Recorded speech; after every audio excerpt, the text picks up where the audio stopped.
who also happens to be a director at the Uganda Manufacturers Association. She will introduce the panel who will take their seats, and they will then proceed to have a discussion around the issues that we've spoken about. Of course, the discussion today is not a question answer. It is really sharing of experiences. What is company A doing? What is company B doing? What could we borrow from the experiences? And I'm hoping that at the end of that process, we will then reach out to you for the third stage, where the audience, both here and online, will be able to feedback, provide the experiences on what they're doing within their own companies. I know that we're going to get a bit of experience from Coca-Cola, which is represented here. We'll probably also be able to get experience from NSSF to see what are others doing. And at the end of it all, the moderator will come back in then to give us a wrap up of the discussion and next steps. So without much further ado, I would like to invite Ms. Josephine Kateba to take on the discussion.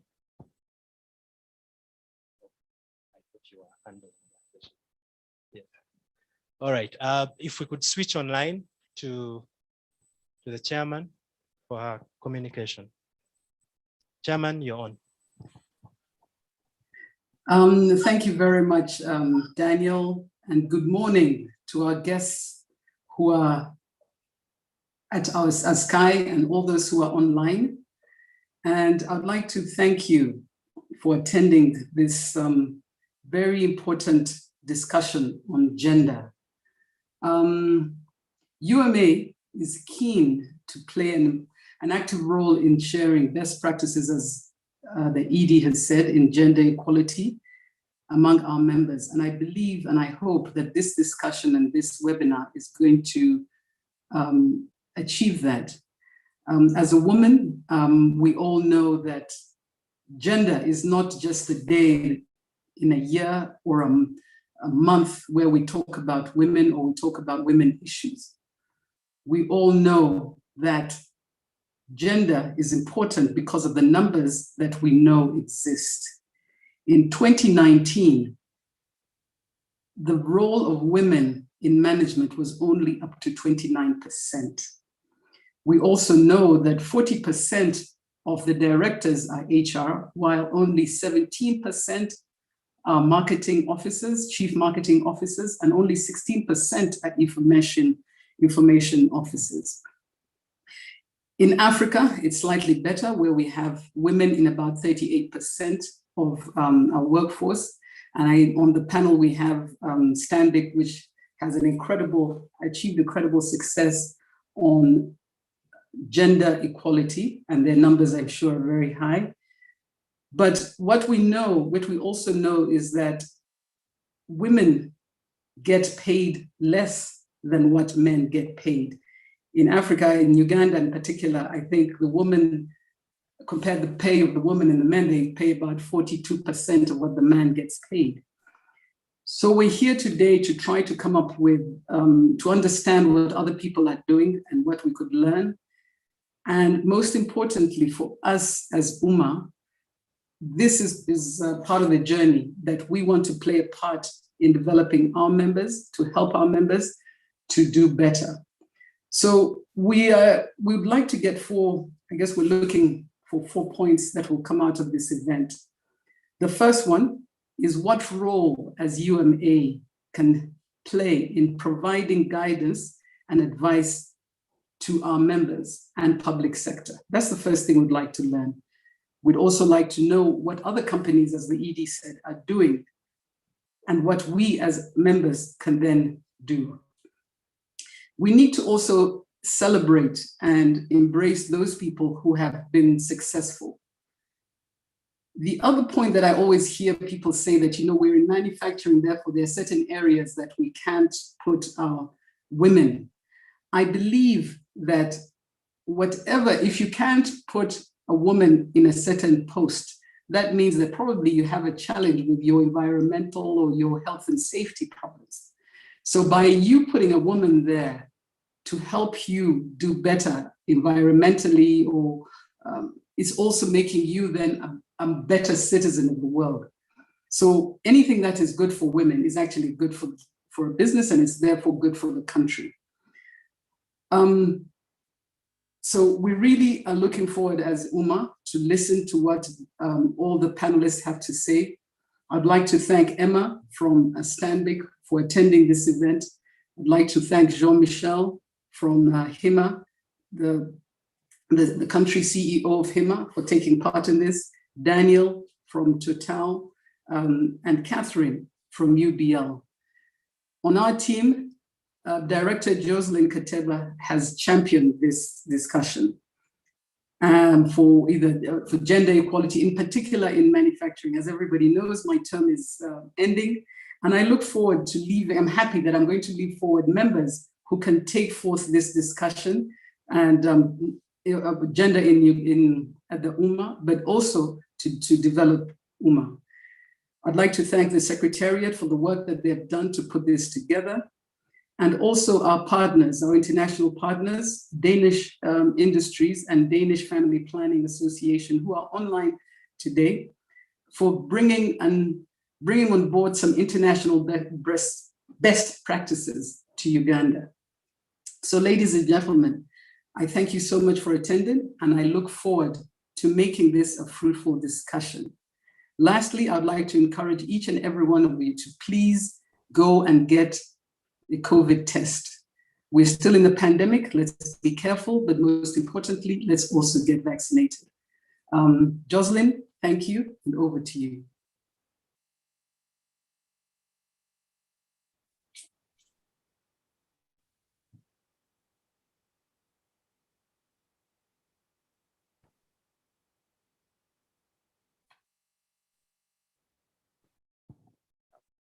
Thank you, Daniel, and thank you, Chair, for those good opening remarks and setting the stage for what we hope will be a very interactive session.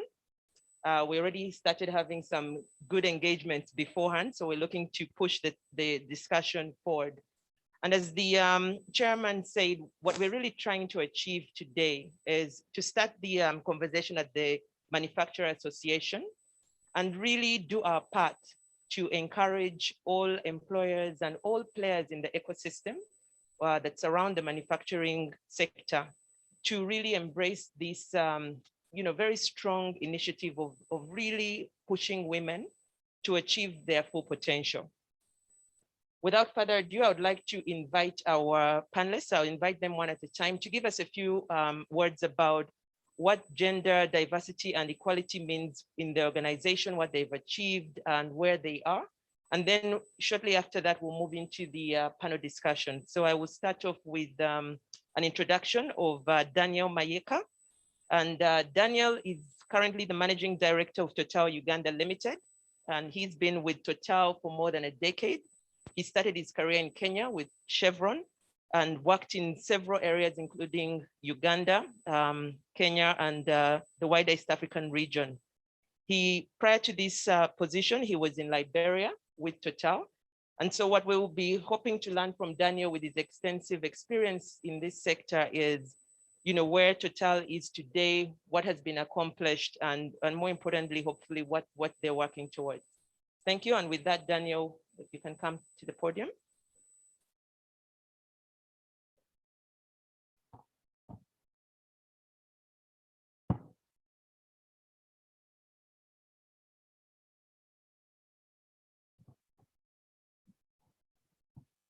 Good morning, everyone who is here, and also the ones who are online. As you heard, I will take you through the story of diversity at the Total Uganda Limited. So if we could go to the presentation.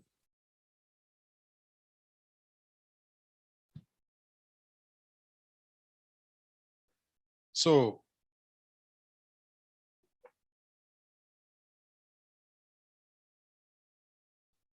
the first thing that I want to let you know is that diversity is not just a Total Uganda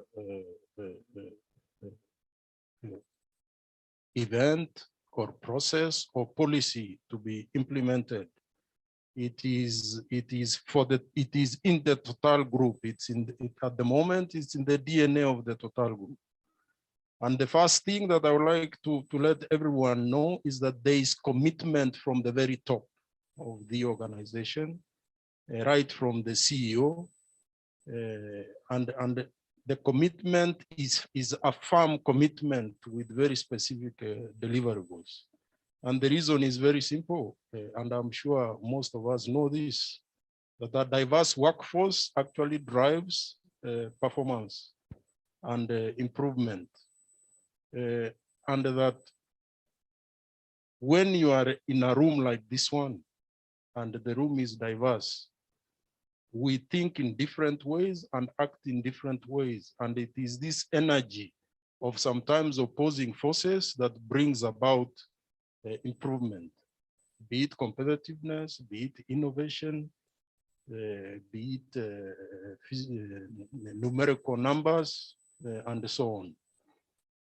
And therefore, gender equality as one of the most important diversity aspects is key for us.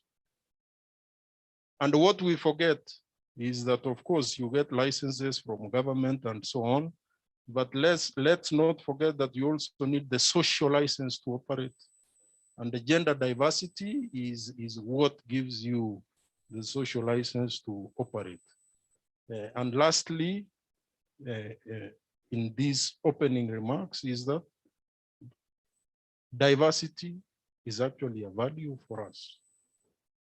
If we move on, for us, it's been constant progress since when the journey started, which was 2004.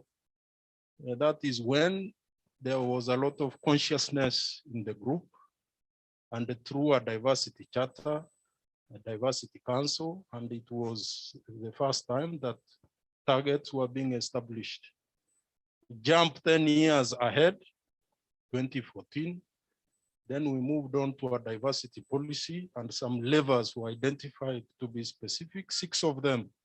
And then targets were set that needed to be achieved by 2020.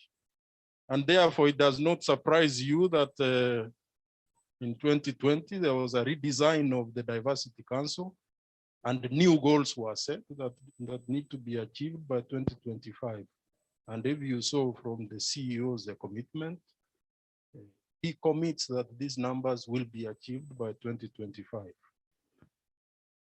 So what is going to drive us in the next several years until 2025 is really a diversity roadmap, which is being cascaded from the very top up to the very low levels, including Total Uganda Limited.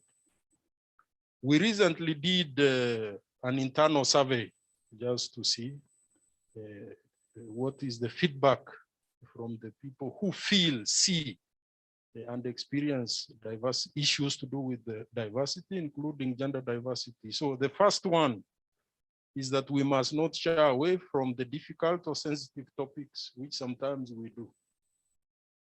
It means that you lose the opportunity to unmask biases. And if you don't do this, then you will not address the right thing. The second one is that it's not an event, it's a process, it's a journey that you are walking. So sometimes you are ahead. When you measure, after a while, you've moved back again, you recalibrate, and then you start moving forward. The key is that diversity is an advantage. So when we are different from each other, we are more strong. As I said earlier, opposing views because we think differently and act differently. If you combine these, the combined should be better than the singular. And then, which is a mistake most people make, is that you focus on the differences. This person is like physical most of the time, rather than focusing on what is the value and the benefits that are arising from gender diversity. Now, to be more specific for Total Uganda, I think I've already said this, that it drives our performance. be it innovation, competitiveness, and sustainability, but is a part and parcel of our social license to operate. Now we have gender-related targets for 2025 for a specific category, which is mostly management, where we feel that we are a bit behind, which we monitor continuously. But we must be aware, and you will see when I show one of the slides, that we have to be careful not to turn the male into a minority. And therefore, we need the future affirmative action. So we have to be alive to this fact that we want to achieve gender balance, equality, and so on, but not to tilt it the other way. And therefore, it's for this reason that we focus a lot on inclusion, be it facilities. We've recently launched a nursing lounge for lactating mothers, special insurance packages to take care of expectant mothers. And we also give our male colleagues paternity leave. You remember that a few years ago, you could not imagine this type of thing. Our policies are also gender sensitive, so equal pay opportunities. Don't grade the individual, grade the job, grade the role. Okay? And then insurance policies that apply to both spouses in a very equal way, whether it's husband or wife. We are also an equal opportunity, equal chances employer. If you can move it to the next slide. Jobs are gender blind, and therefore we work with one assumption that any person can do the job. So you may not find the skills, but with this assumption, if the skills don't exist, you will make an effort. You will ensure that you do things to ensure that the skill is available. And we are challenging the obvious biases. For example, that only men should be operatives in our depots, and that only men can drive the fuel trucks, or that only females should be receptionists. If you look at the photo on the left, you will see one lady who was a graduate. This was a graduation ceremony for heavy commercial vehicle truck drivers. And on this day, two ladies, two females, graduated as heavy commercial truck drivers. And the people could not believe. The discussion that time was, okay, get into the truck, let us see you moving it, let us see you driving it, which happened. This was this year about, I think, 1 month ago or so, when this graduation took place. And therefore, we are looking for more females to be heavy commercial truck drivers. And when they come, they are trained for free. At the moment, we have enough organizations that are sponsoring this. The one on the right, we have got people there who are now playing roles that were traditionally male roles. For example, our HSCQ manager, who was previously the depot manager, is moving on quite well in this respect, including her team, including that we have very many female engineers who are project managers and so on. You know this, that a few years ago, this was not possible. This day also, if you look at the photo on the right, we were launching the nursing, the lactating mothers lounge in the office, so that there is comfort. People don't have to feel that they must dash home, come back, dash home again. And this is what levels the ground, so that there are no excuses to say, because of this, only this type of person can do it. If we look at our overall headcount, you can see that by department, which we measure every month, some are quite balanced, some are skewed, some are still at zero. That's why I said that you have to keep measuring, recalibrating, and so on. And it affects both genders. You can see, for example, that there is a department where female is 100%, something which is very rare. But we also have others which are at 100%. But overall, in our organization, female is 42% and the male is 58%. And it will not get lower than this because recently we were at 48, 52, but because of staff turnover, it keeps shifting. But we are conscious, and this is the good thing about measuring every month, so that you know what actions to take. So finally, in summary, how are we moving forward? Our global ambition worldwide is that 30% of our top executives are female by 2025. For us, there are 3 at the moment, meaning 30%, but at the end of the year, there will be 50%.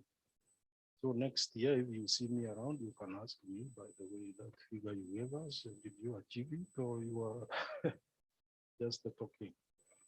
So we monitor every month across all roles, be it permanent, be it fixed term contract, be it casual, and across all grades. And currently for a grade which is 10 and above, we stand at 23%, but by end of this year, we want to be at 30%. And 2 things. First of all is to encourage internal mobility for females into roles that were traditionally male, but also encouraging male to work in roles that were traditionally female, encouraging them. Then we have a program called Twice, which we use to build the professional capability of our females with a very strong element of mentorship, which is very important in terms of building capacity and confidence also. Finally, we do not discriminate amongst our dealers or transporters. And therefore, this program is not just for us as Total Uganda Limited, but also for our partners. So we are having this discussion with our dealers, with our transporters, and with all our other suppliers. So thank you very much for listening to me. Let's keep engaging. Thank you, Daniel.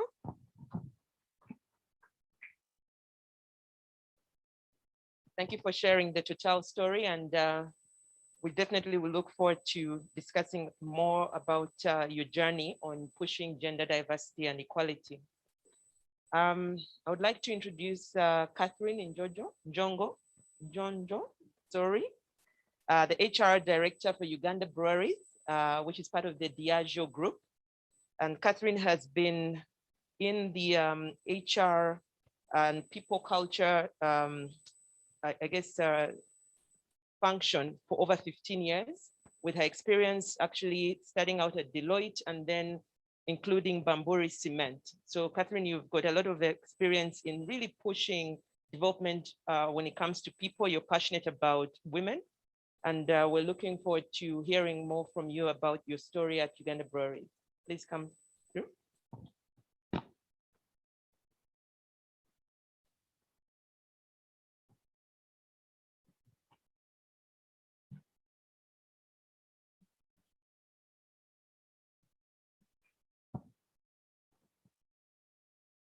Good morning, everybody.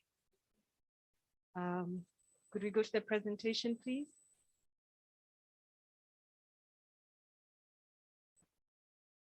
As we find the presentation, I think maybe what I wanted to start with is by explaining why this is important to us, why gender diversity is important to us.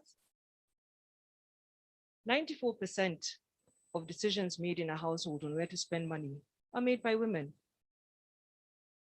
Even if we're not the ones with the money, 94% of those decisions are made by women. On the flip side, the biggest impact of COVID-19 has been on women. And I'll focus here specifically on the economic impact.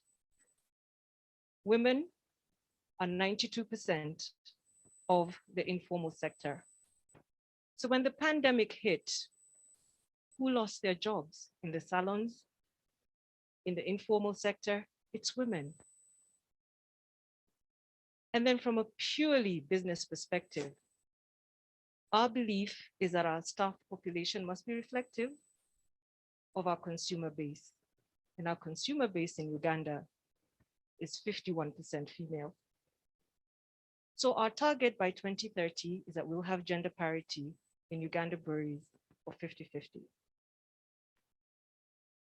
My story is going to be intertwined between EABL and Uganda breweries because we're part of that group. The decisions that we make across the region are actually made jointly. So we sort of have the same policies across. We try and move talent across. We try and make sure that our people in the 3 countries are treated the same and experience the same policies. So I'll talk in and out of the 3 countries. In September 2020, because we've been on a journey of diversity for a long time, we actually revisited our strategy. I'd like to go back to the previous slide and just explain it a little bit. And what we said is we need to refine our strategy. Diversity is broad. It's not just about women. Remember, I said that we want our employee base to be reflective of our consumer base. So the people who are taking our products need to be represented in our organization. So we added 2 other things to our female agenda. We added people living with disability, and we also added age, and we also added what I'll call, what should I call it? Ethnicity. And why I struggle with the word is because ethnicity means so many different things to people. This is not about tribe. This is about the different cultures in the organization. So in coming up with our strategy, which we've called a really refined, ambitious strategy, is that then we said to ourselves, what are we going to need to do to make this come to life? And I'll talk a little bit about that. But this just talks about what's supporting that. So that we've got a structured deployment program. We've focused on gender parity, which I've said we want to get to 50-50. Right now, we're at 28% female across East Africa. In Uganda, we're 27% female. Compared with the numbers of 42 that were talked about earlier, we've got a long way to go. However, we're also cognizant that, we've come from a place where 5 years ago in Uganda, we were only 18% female. So to get to 27, it's been an amazing journey. And then, of course, we leverage on our community of practice across Diageo and external benchmarking. So I'm going to be going to Total to figure out how they got 42 women. Yeah. So to talk a little bit about our journey, now we can move to the next slide. 5 years ago, I think the only female we had on our board was Jane Karuku. We now have 3 women on the EABL board. And I'm happy to announce, with the addition of Rachel last month, we now have 3 women on the UBL board. So it's a journey. And for UBL, it actually looks a bit different than EABL because we are at 42% female on our board right now. At our leadership level, we've grown by 16% of women, which gets us to 33% across East Africa. The UBL executive is actually 50-50. We're 4 women and 4 men. And across the board, I talked about our own journey, which has been from 18% to 27%. Across East Africa, it's been a growth of 6%. What has this required? We've had to be really bullish and really aggressive about what we do about our female talent. So this financial year, we made a commitment that 70% of all our hires were going to be women. It's not easy. It isn't easy. First of all, and I'll just be a little sort of go a bit who Catherine is. Catherine isn't Ugandan and I'm Kenyan. So first of all, I discovered coming into this country that working for the brewery is sometimes seen as a taboo. It was interesting for me because I was going into universities and saying, hey, come work for us, we're a great employer. And they're looking at me like, so how am I going to tell my dad that I work for a brewery? Yeah. So first of all, we've got to overcome that barrier as an employer. And then secondly, most of our jobs are either in sales or in production. Sales, long hours, production, STEM. So those were the challenges we sort of had to overcome to do this. So we then decided the way we were going to do this was to bring in young people, bring them in early and then grow them. So we've created 2 graduate programs. One is STEM, and one is for our commercial world. Last year, we brought in 10 young ladies from across the science universities. And right now we're in another recruitment phase of another 10. Last month, we ran a recruitment phase to bring in 10 young ladies into our commercial world. It's been really enjoyable running those interviews and just seeing the breadth of talent in the country. So by the end of this financial year, and our financial year ends at the end of June, we'll have brought in 20 women between the ages of 22 and 25 to start their careers with us. And we're really excited about that. I think the other thing that we've had to do is when we went to hiring, so we've just put in a new line to increase our production and our hectoliter capacity. 75% of the people we brought in to run that line are women. So they're working on shift. They're having to carry machines. They're having to fix machines. When they initially came, the older gentleman said to me, it's very nice that you're bringing our daughters to work here, but how will they manage? I'm happy to say that actually their machines are actually the better run ones right now. Yeah. So it's taking very deliberate and very targeted decisions that is going to help us get to that 50-50. We can't do this on our own. So we've gone into partnerships and affiliations. We work with UN Women. We've signed the Gender Diversity Seal. We were a founding member of the Uganda Disability Network, Business Disability Network. And internally, because this is about gender, it isn't about women, we have employee advocacy groups. So we have two of them. One is called Spirited Women. The second one is called, in Uganda, they call themselves Legends, or we call them Legends. In Kenya, they're called the Man Cave, an advocacy group for our gentlemen.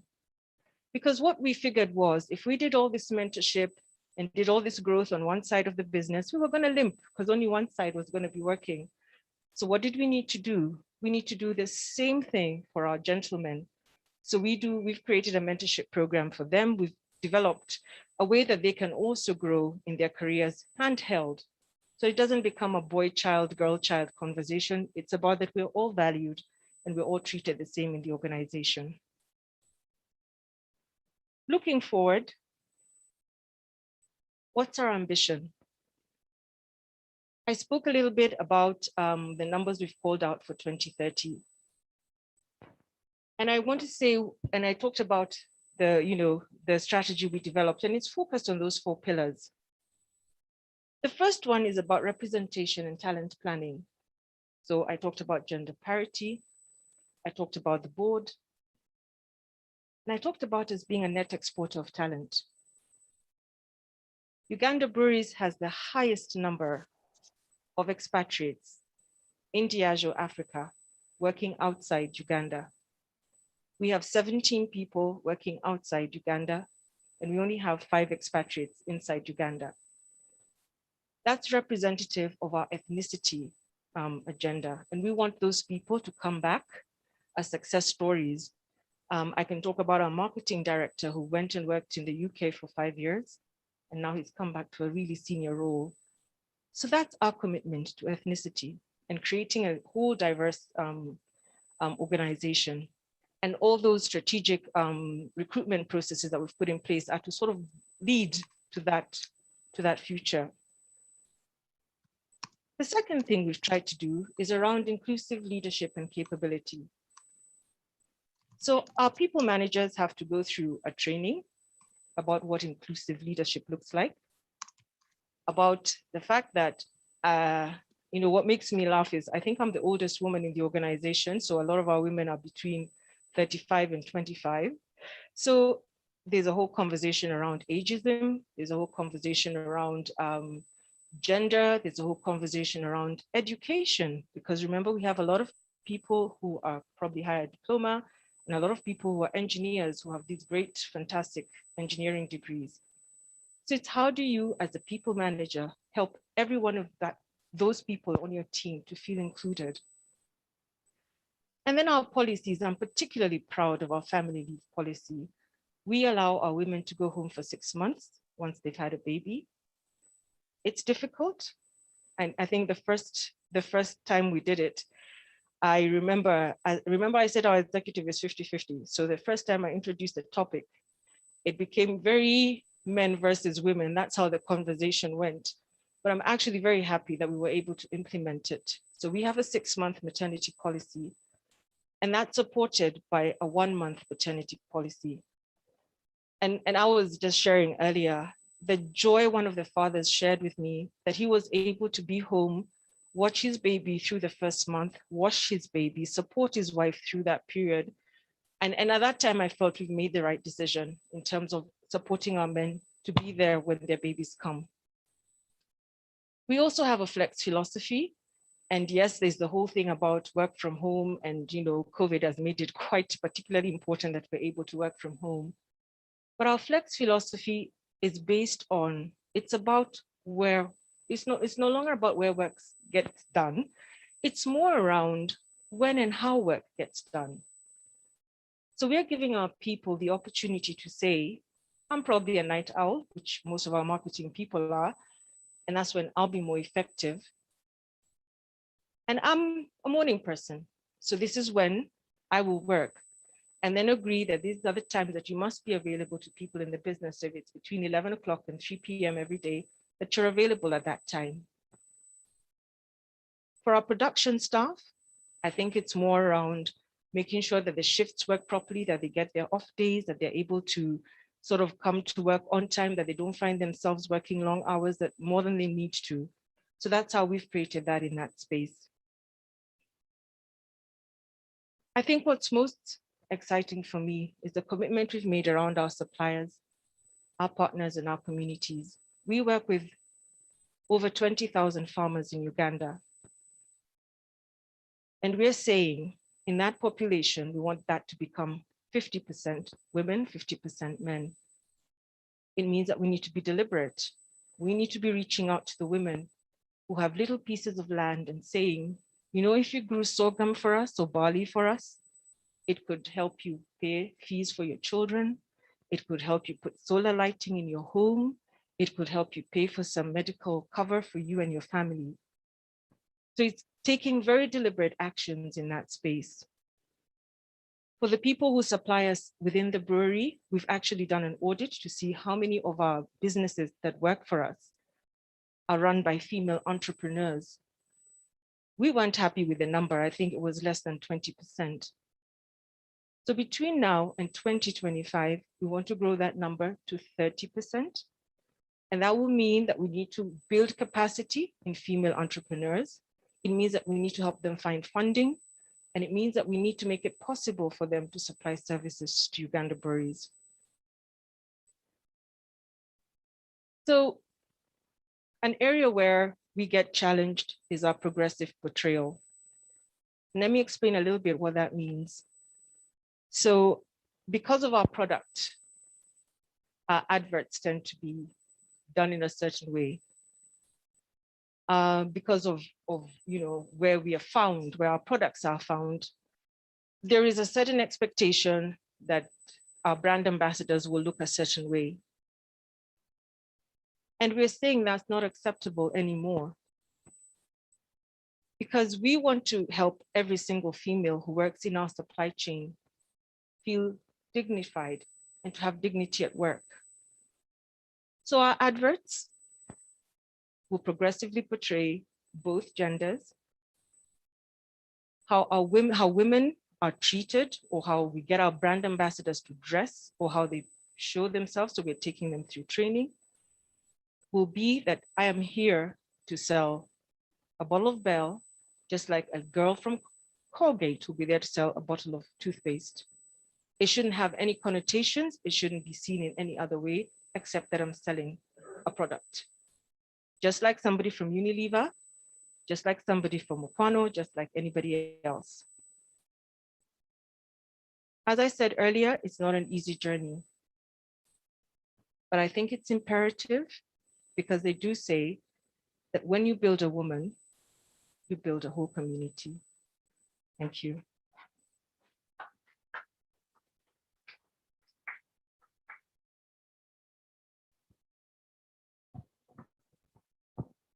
Thank you very much, Catherine. And if I may invite Daniel and Catherine, if you can take up your seats on the podium so that as we progress, we can easily transition into that panel discussion. And then for all our audience members, both here physically as well as those online, we encourage you to prepare your questions. And for those online, if you can send them through so that we can ensure that when that session comes through, we have, you know, quite a lot of engagement. I'm going to ask you something, your brand. Hotel? Yeah. Thank you. Okay, I'm going to introduce the next panelist, Jean-Michel Pons. He is the country CEO of HIMA Cement. And actually, we should congratulate Jean-Michel because he's celebrating 10 years at Lafarge Group this year. Congratulations. Jean-Michel has worked in several countries, including Serbia, Algeria, and Moldova. I must say, I needed to look that one up. I need to get my geography right. So we're looking forward to learning a lot about, you know, what gender diversity and equality means at HIMA Cement today, and all the good things that you have been doing to push that agenda. Please come through.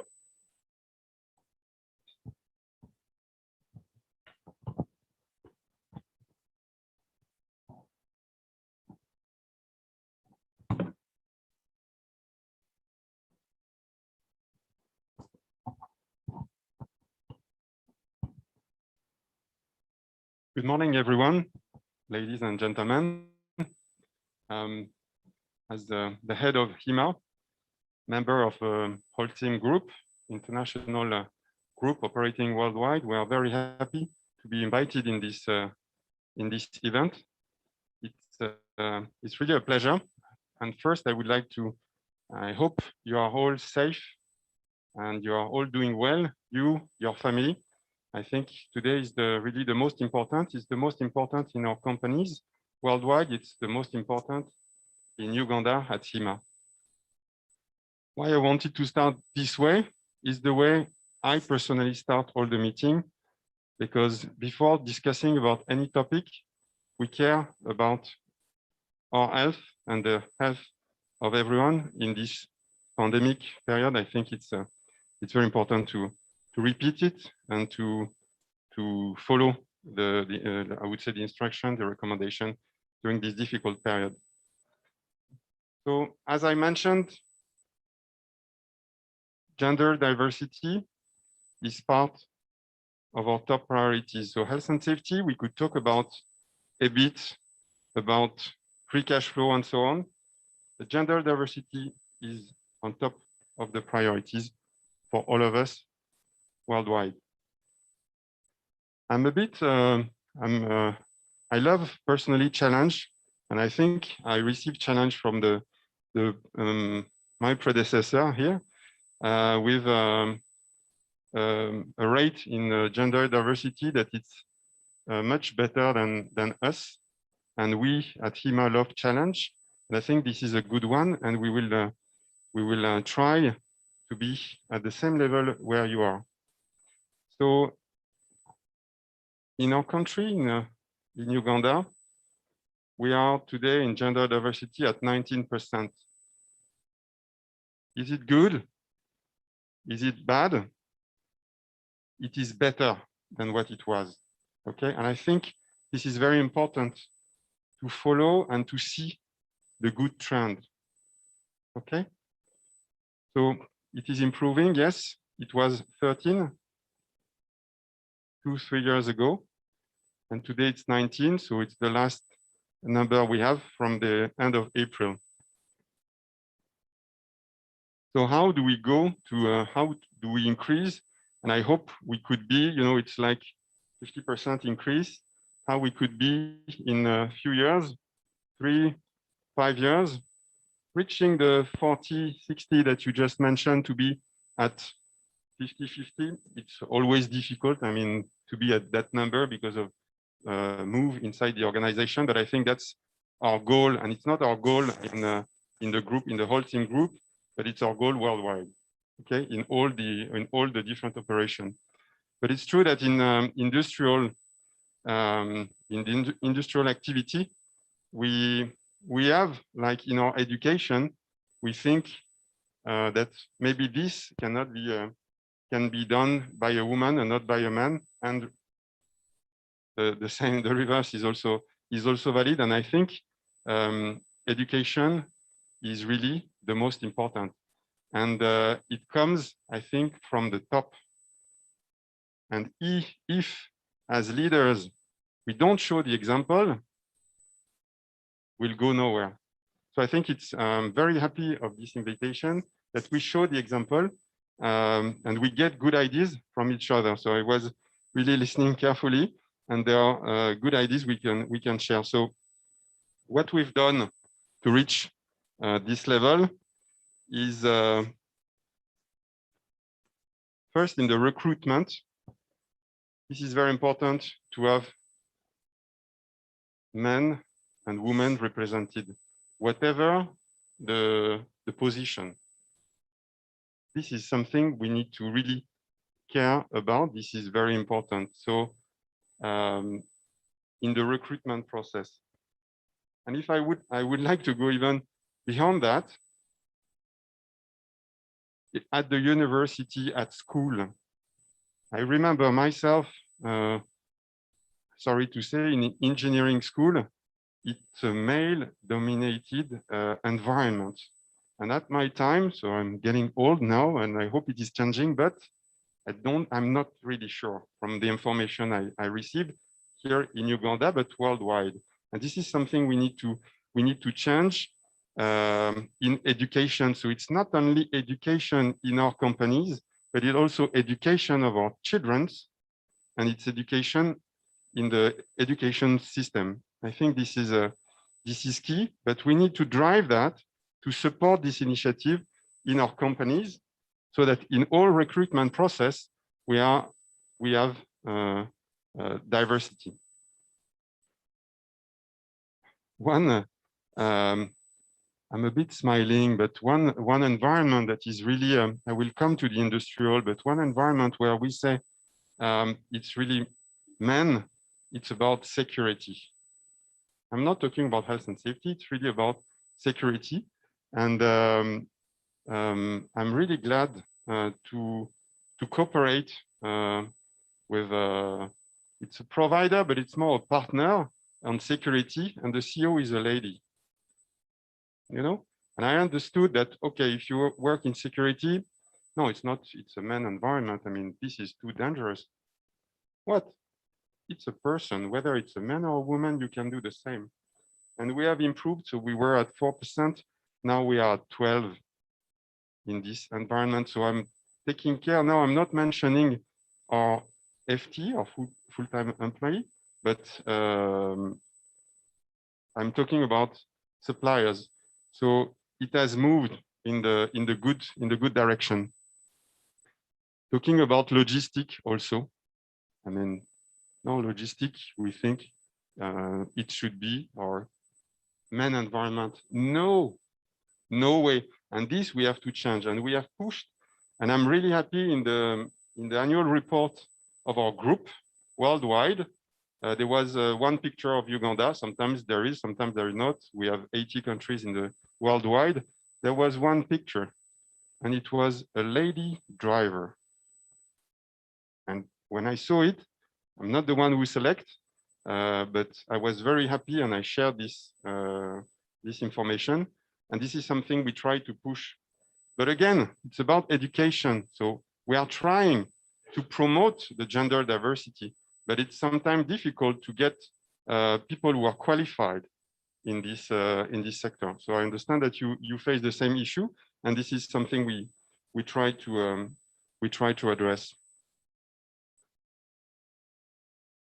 There are differences anyway in men and women. Particularly, what I want to say is when you have a child, when you are in maternity leave, this is something we also support.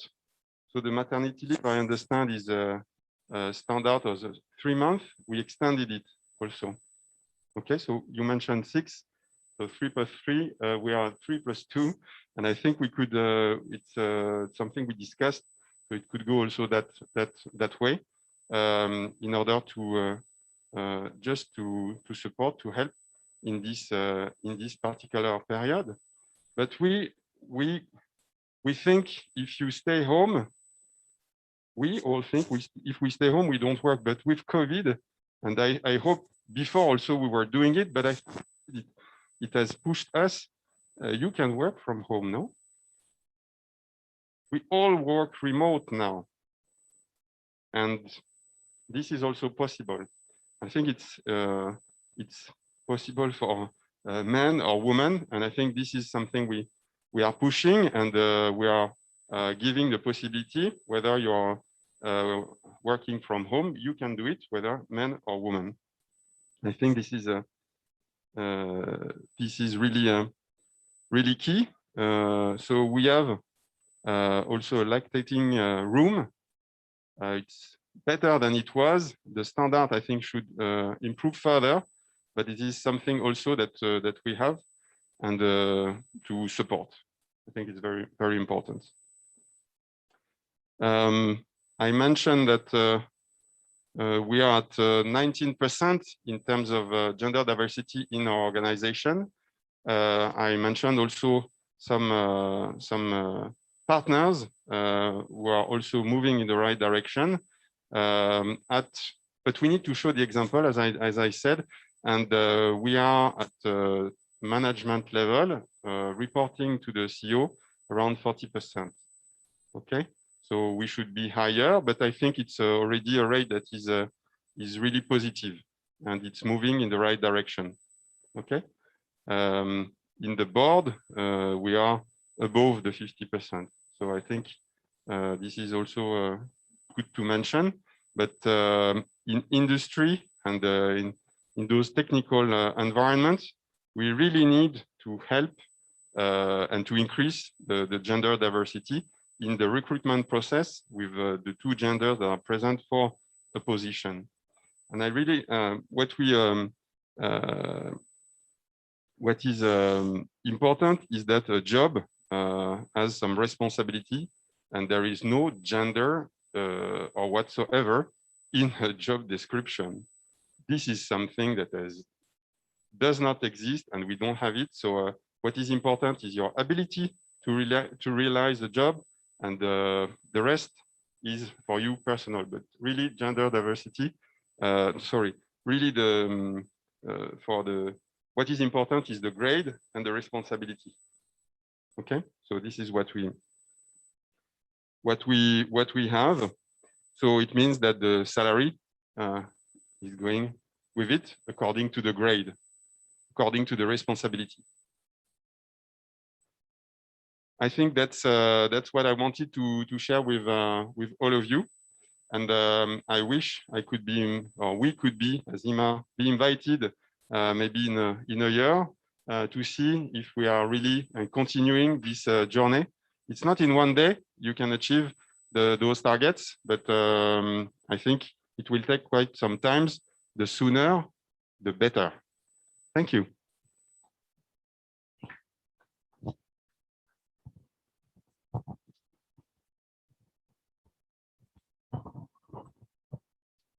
Thank you very much, Jean-Michel. Our next panelist that I will introduce is Emma Mugisha, the Executive Director and Head of Corporate and Investment Banking for Stanbic Bank, Uganda. And Emma has worked in banking for over 20 years.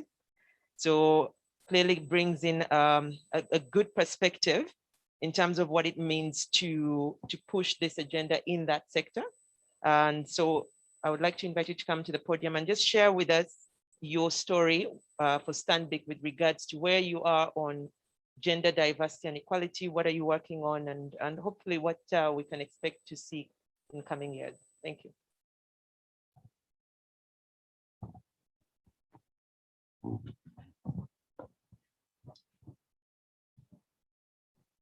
Thank you, Jocelyn. Good morning, ladies and gentlemen. I'd like to start by saying, apart from working for Stanbic Bank, Do I sound muffled? Apart from working for Stanbic Bank, I am a mother of 3 and a wife. I've been married for the last 22 years. So yes, you can be a bank executive and have a family life. I'll start with a story. 4 years ago, we had a strategy session. So went to Munyonyo, top 100 in Stanbic, and we were plotting what we're going to do in the next 5 years. And at the end of it, we came out with a newspaper, which was reflective of all the things we wanted to achieve. The headlines on that newspaper was first Ugandan, first Stanbic CE, first lady CE. And when we said it at the time, those of us who are kind of close to being CE looked at ourselves and said, probably not. And we didn't really believe it. 4 years down the line,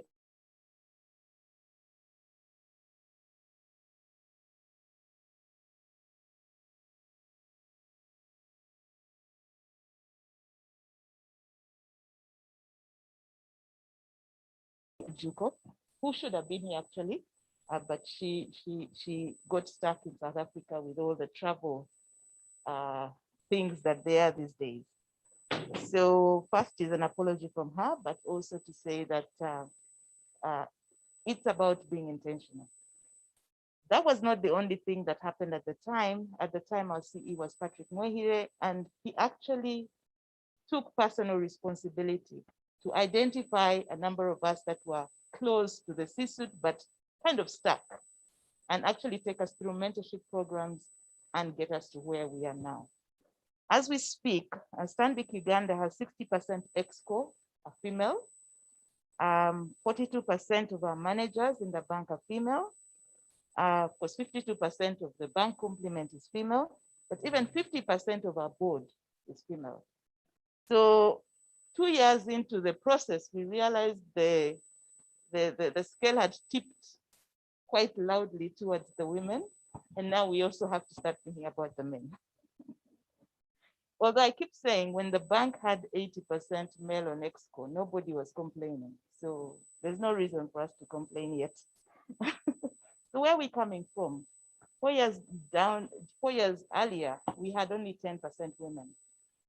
And whereas the banking industry is a little different, it's not high engineering or high male, what was happening is that at the start, we'd have a 50% entry level of women, but as we got to management, they started to follow.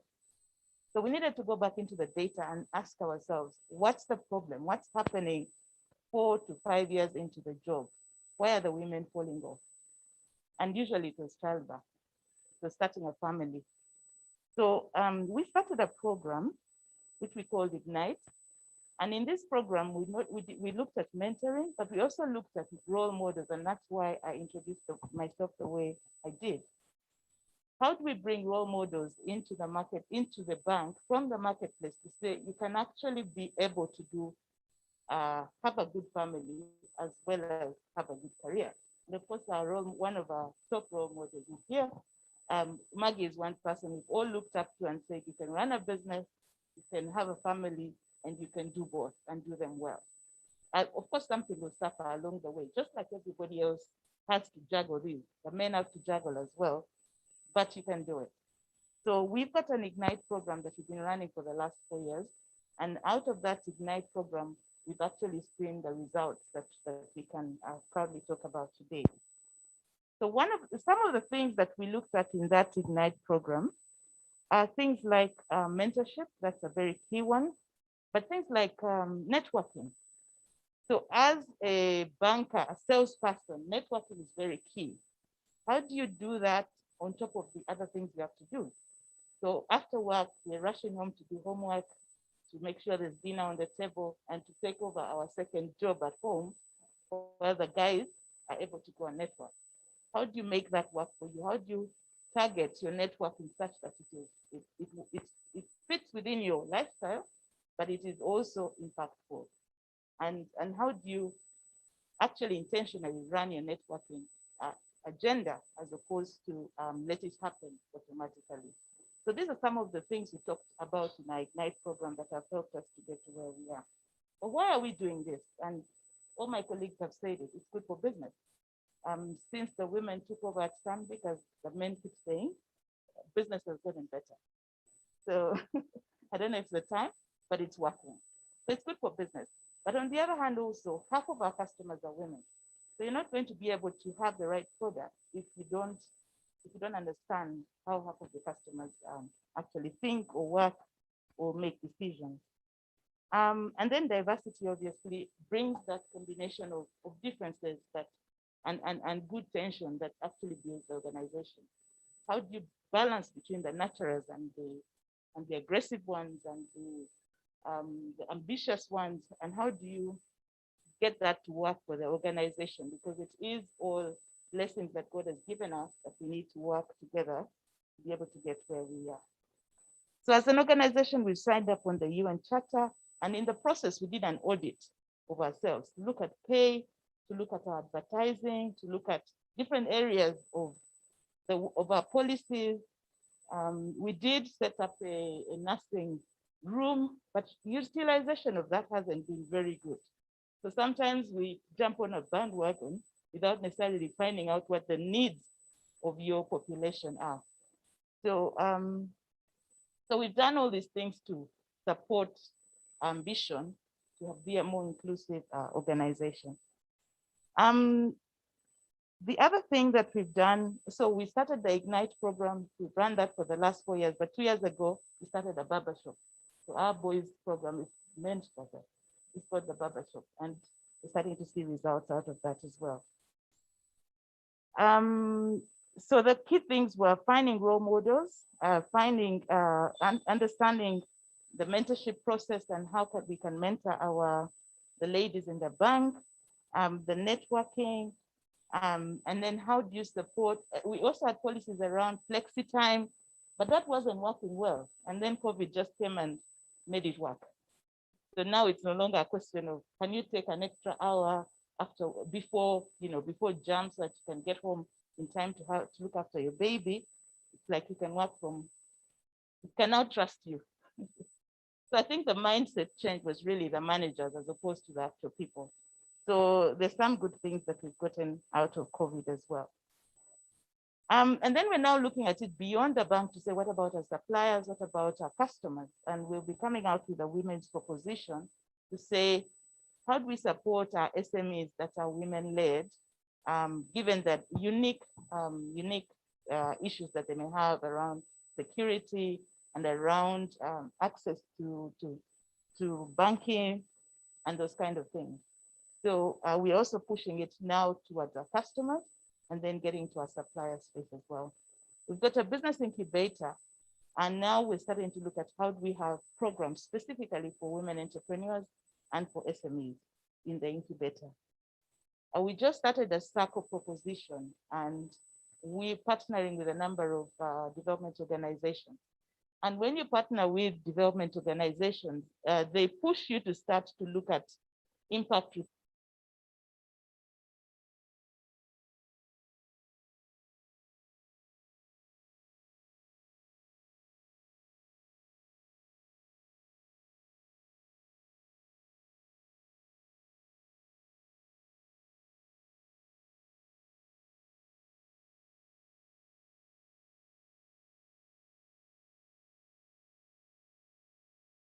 about from our customer base.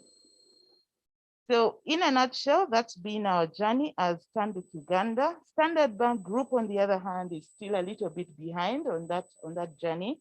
But again, it's being intentionally being pushed. Again, you'll find that on Africa CEs, we have a target to get to 20% women. I think at the moment we've got 2 out of 17. So we are on a journey, but it's that intentionality that we need to get to. So thank you very much, and I hope that that shares a bit of our journey.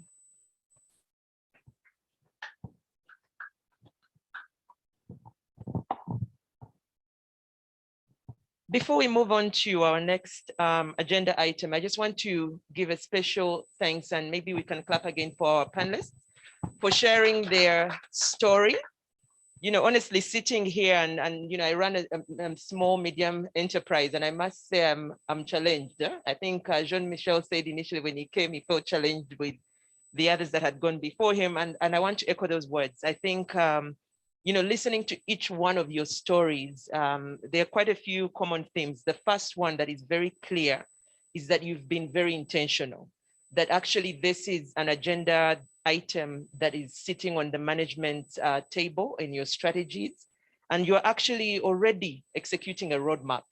And I think it's a call for the rest of us that are probably lagging behind, that we actually need to look at that. So I think what's encouraging is that not only are you leaders in your sectors, but you're actually leading examples in these matters that are very critical for the global world to progress. So thank you for the efforts that you have put in, and thank you for the progress that has been already achieved at your organizations. We encourage you to keep pushing that piece. Master, one of the things that struck me listening was, some of the interventions that you've put in place. We had nursing or lactating rooms. We heard about the ever so generous maternity leave periods, 3+. Of course, we know it's 3 months is the minimum, but we're talking now 3+3 for Uganda Brothers, 3+2 for Hima Cement. You're killing us, I must say, as a business owner and an employer, I started shaking. I thought to myself, gosh, I could just see cost, I want us to push the discussion around just these challenges, because, in this room today, we actually do have other business leaders. Professor Maggie Chigozi here is, part of the Pepsi Cola group. We also have Mr. Ramesh Babu, who was around part of the Abacus Pharmaceutical and Kiboko group. And so your message actually is going and helping, and we have the Flowers Association is represented. We've got an entrepreneur behind as well. So there's a lot of learning that we're seeing coming through. But, again, what we want to understand is, as you look at pushing this and achieving more in gender diversity and equality, I want us to talk a little bit more around these challenges, right? So some of the things that you're doing are costly. How do you actually balance that? Like, what is that? How do you actually, when you sit down in your strategies and you're trying to make a case for some of these initiatives, how do you look at them? How do you look at the cost benefit? And I know, you mentioned that obviously having female participation improves innovation, improves, you have customers, but I just want to dive a little bit more around the challenges. Anyone who wants to take the question, it's open. I got a bit allergic when you say it's a cost. Mm-hmm. It's a value that we develop. It's absolute cost. Mm-hmm. So this is just, and we increase the spectrum of the company because people are thinking differently, and it's the diversity. I'm not talking about gender diversity, but also gender diversity. We think much wider, and we understand better the difficulties of all, and our solution, I think, dedicated to the entire population. So gender diversity is the main topic of today, but you discussed about disability also, and this is something that is also we don't have let's say guidelines group, but I think this is also something we need to push. And personally, I was positively surprised. I was attending in a hotel in Uganda, and with disabled people rating, and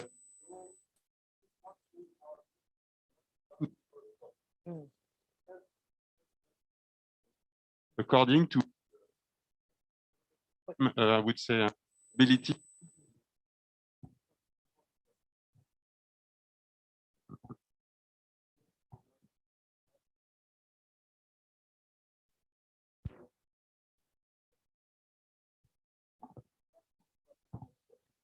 It is not something that you do on its own.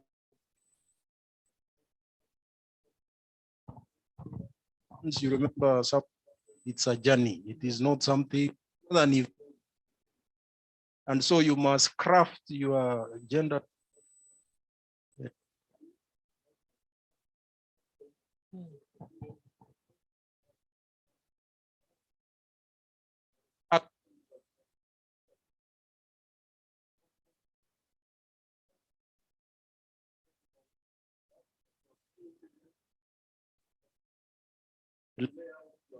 plan bit by bit. Yeah.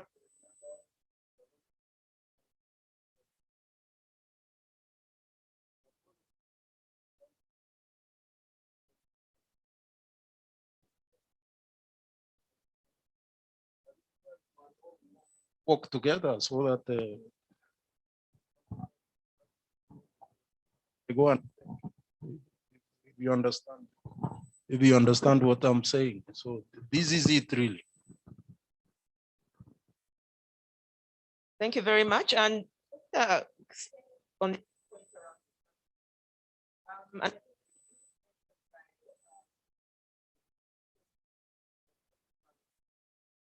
Tim, I think it was actually two of you. You also talked about engineering. I think it was also you you said, sometimes you go out there with the right intentions. You try, and all of a sudden you realize the pool is just not there to support you.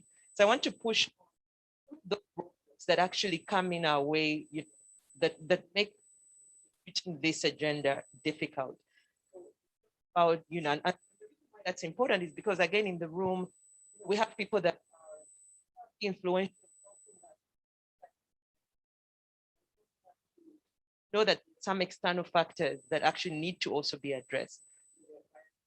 And I think we spoke earlier on, even with Jean-Michel, our mind, we start working in the broad, that's probably male thing. So I just want a bit more around some of the looks that I know. If those would be an easier journey for you. Thanks, Jocelyn. I think education, right from what we do with the young people at school. So we've gone to MasterCard Foundation and said, you have a young scholars program. We are happy that you have all these commercial graduates and all these people doing agriculture and what have you. How about now you start encouraging the kids right from the start to do science, to do biology, to do chemistry, to do physics, and start building a caucus of young science students across our universities and technical institutions. So that's one way we could do it. And I think business can support that. I think then one of my biggest eye-openers learning is that Coke and MTN are very intentional about what they do with the people who are now in university and doing STEM career degree programs. They start working with them from first year. So as soon as they're in there, they know that I can go do an internship at MTN or Coca-Cola. I will, and they'll tell you, I want to go work for MTN or Coke, because they've been talking to them from first year.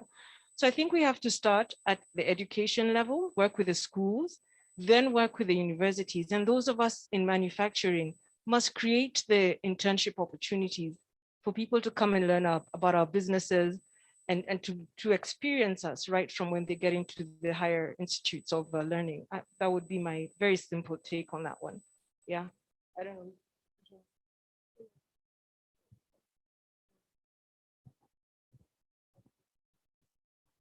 So some of the roadblocks we've seen have been cultural, because we have gender like boxes that we've been put in as young as from when we're children.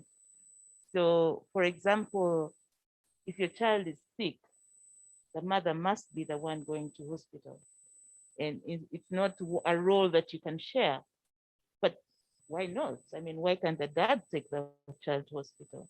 So I think some of the roadblocks have been, or one of the things we talk about in Ignite is how do you negotiate out of some of these, not forcefully jump out and create and break your marriage, but how do you actually sit down and discuss some of these profiles that have been given to us by our parents because that's what they knew, and negotiate your way out of them. So if you have, obviously your family takes first priority, but there are times when there are trade-offs. And can you share those roles and responsibilities.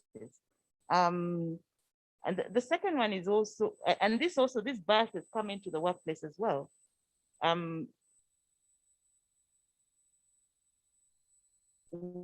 Where a decision is made out of a conscious bias or question the whys in a decision that is made because of a conscious or an unconscious bias.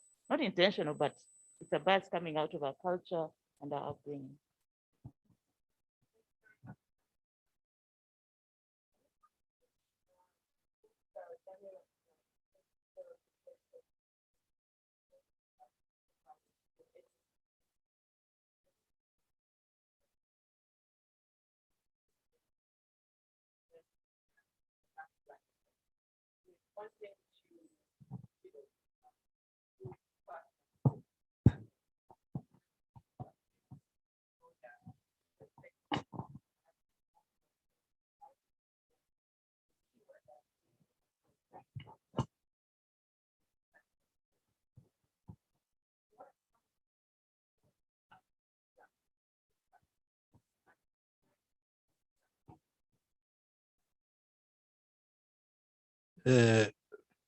For me, one of the things that I follow and we follow even as a group is based on a very simple African saying that if you want to go fast, you go alone.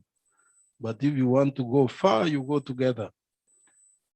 And it goes even to answering part of the earlier question that how do you make sure that there is no cost impact and so on? Because if only 2-3 organizations move forward with this and the rest don't, then you find yourself in an unsustainable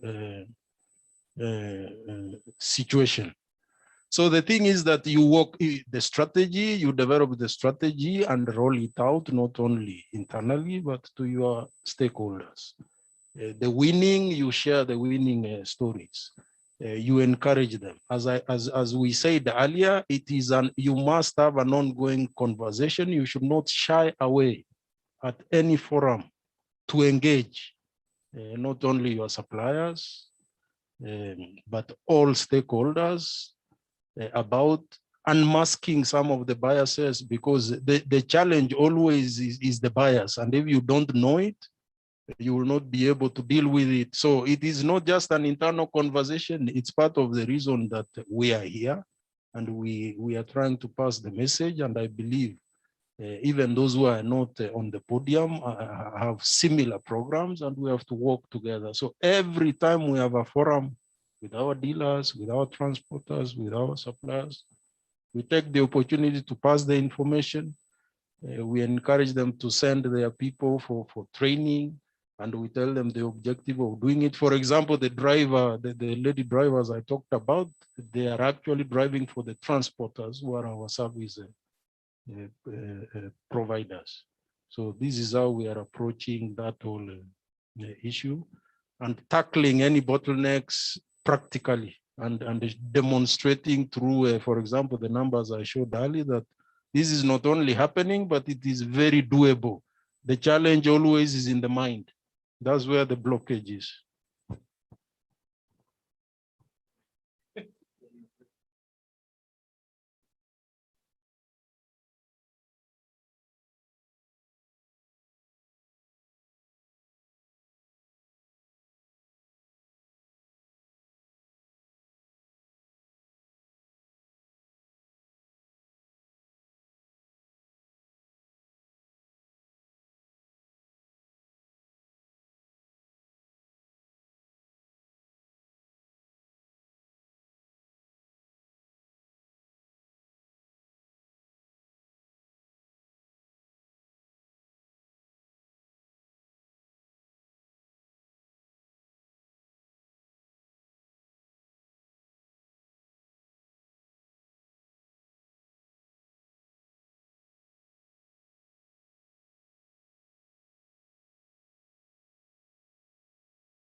the concept of a team is crucial.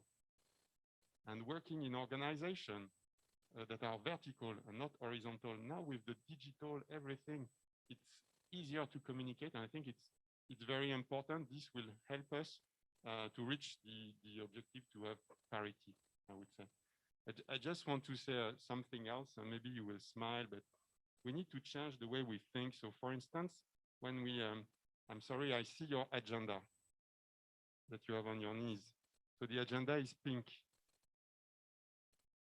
And in general, the association, me, I love pink, sorry to say so, yes, but some of you, yes, you are smiling, but this is something we make an association with a color of a certain way we think. So this is more for women and not, you like the pink, I see it, because you look at your agenda.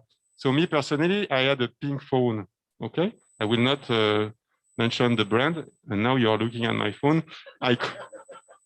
And I don't, but it's not available anymore, but I'm still looking. This is a color I like, but we need to fight against those, what we have in mind, that it should be this correspond to that because of, this is about education. So I'm not promoting a pink phone or pink agenda, but think different.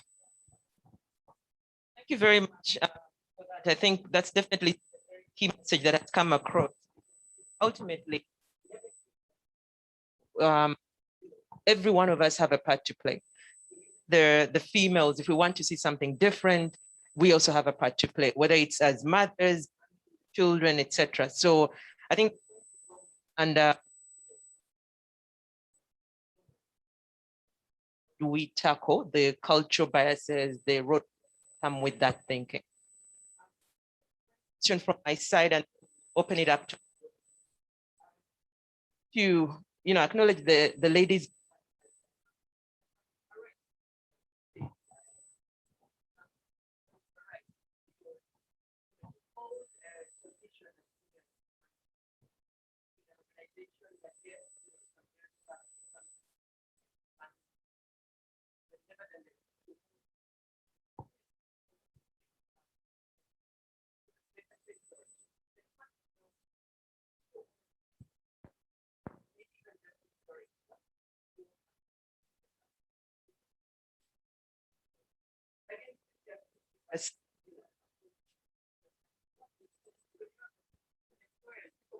Do all sorts of things, but what do you feel with?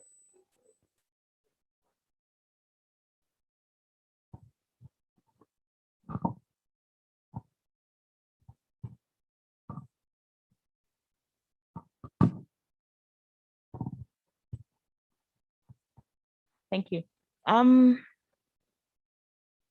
One of the key things was going to the right school. I can put it that way. Yeah, one of the key things I think for me was going to the right school. I think we were competitive from the school. I went to Gaza, so I knew Maggie would do that. So we just grew up with this thing that if a man can do it, I can do it. And I remember my year was the first year that we had the 1.5, the affirmative action for university. And while we're doing our ethics, we're like, we don't need it. We got this. But when the results came in, we were very quick to add that 1.5. So I think the 1.5 helped me to get my first choice. So I've been a beneficiary of affirmative action, and I am proud of it to take it. At that point, I was kind of thinking, I don't need it. But now I'm glad that came through. So I think the education system is very key. The second thing in my workplace has been mentors and people that have seen the potential in me and have actually looked out for me and helped me along the way. And these were not necessarily only women. Actually, I've only had two female bosses in my last 20 years. All my bosses have always been men. And I've never felt that I was disadvantaged as a woman. I think I'm also naturally competitive and ambitious, so that helped. But again, the partnership with my partner also makes a big difference because he's really supportive, and there's a point I had to go to Nairobi for 2 years, and we decided that I go with the children. He couldn't take time off, so he stayed. So just being able to navigate the opportunities that come with somebody that is supportive has been very, very important. Sometimes he even helps me negotiate my contract because he's a tougher negotiator than I am. So we're having like a whole practice before the time, the negotiation of the contract. So that's another area. I think having the right partner is very important because again, it's a partnership. You're working through life together, and it's important to be able to share the different roles. And then lastly, again, it's down to yourself. It's down to your ambition and what you want to achieve and how you're going to balance all the things you want to do. I want to be a good mother. I want to be a good wife. I want to be a good community member, but I also want to have a good career. And I'll have to figure out how best to equip myself to be able to be good at all these things. And of course, things like golf have then fallen out of the way. It's on my yacht to do it every year, but I haven't been able to get there. So the deals that are made on the golf course, unfortunately, I won't be able to do. So again, some things you will win and others you just have to let go.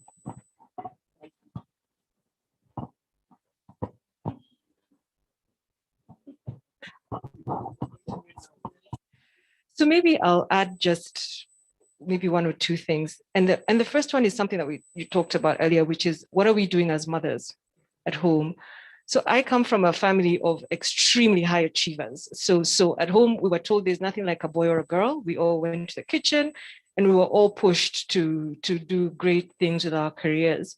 So there is something about home. And the whole thing about mentors and sponsors, it's critical. You cannot make it on your own. I think there's also the realization that, I'll say this tongue in cheek, you can't have it all at the same time. I think sometimes we encourage women to sort of push and drive and whatever. And as you say, then it comes at a cost to something else. So it's even you as an individual understanding, this is my time to bring up my children. This is my time to really go forward with my career. And then, of course, having the supportive partner. So it's also just having a very good sense of yourself. Can I do both? If you can, good for you, and please go ahead and do it. But for a lot of us, it's gonna come at different times. So career now, children later, or children first and then career later. And accepting that maybe your friends will go ahead of you, they'll get to see you ahead of you. Hey, we all have different paths. That would be my summary of that. Yeah. Thank you very much. And actually we'll pick from that point exactly, because I think it is true that sometimes we probably push ourselves too hard. The reality is it's about knowing that you can still achieve, and knowing that, maybe at this point I'll do more of this and less of that. But it doesn't necessarily mean just because I chose, say, to have kids early that you can't come back or you can't go back to school, that MBA or whatever it is if you had a diploma, that you can't go back and do a degree. So I think it's just really about recognizing, first of all, what's important to you and at the different points, and then just, making sure not to lose sight that you can actually achieve your goals if you work at them. So thank you very much for that. I want to give members in the audience. So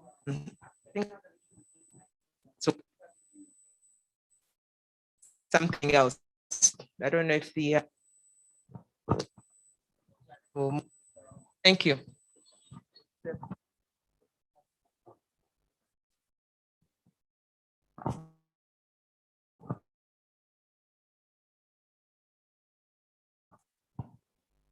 Thank you. Okay, thank you so much for the presentation. My name is Nasali Huda Tamale, and I represent Linton Box Packaging, which is a carton making box packaging company. And my question is about dissemination of this information in regards to your strategy in the gender issues in your company.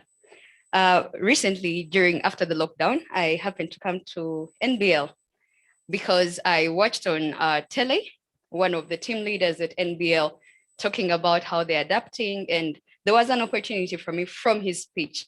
I saw he was advocating for cartons and small packagings for families, so people, it's easy for them to carry home. So I quickly dashed to NBL to take advantage of the opportunity. And when I got there first, from my assessment, the reaction was because probably no one expects a young lady to be manufacturing boxes.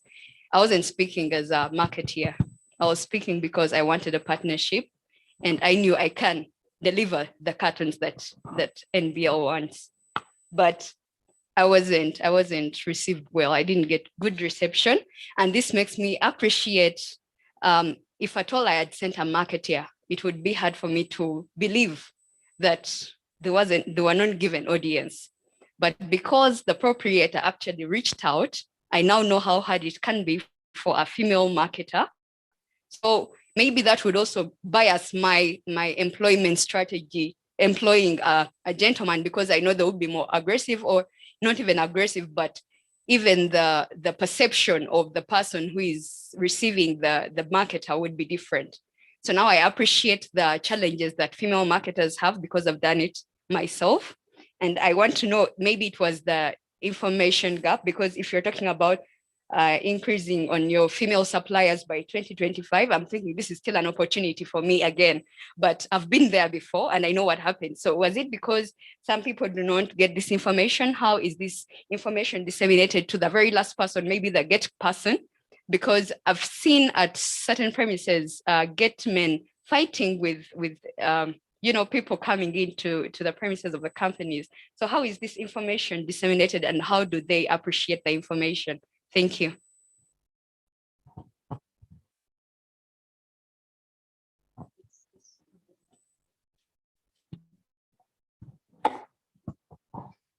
Thank you so much. First of all, I'm Esther Nekambi. I'm the Executive Director, Uganda Flowers Exporters Association. I would like to appreciate UMA for organizing this session for executives to discuss the issues of gender diversity. Previously, this was left to CSOs to push it on us in the name of advocating for human rights in the workplace. And they don't know the cost implications. They don't have any idea about business. I think it's the right thing to do, and we really applaud you for that. My question then would be, I think HIMA and Uganda Breweries talked about maternity leave.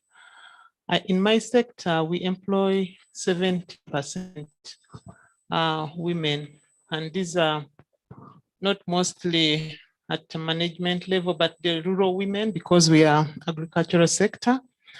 And we have a challenge, I think for long, about 20 years now, even when the maternity leave by law in Uganda was 60 days, we're offering 90.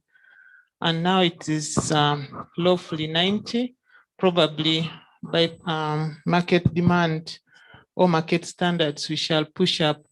How do you manage 6 months for female employees? And how often must an individual go for this maternity leave? Because I know some companies can say, you will get 6 months, but you must produce once in 4 years.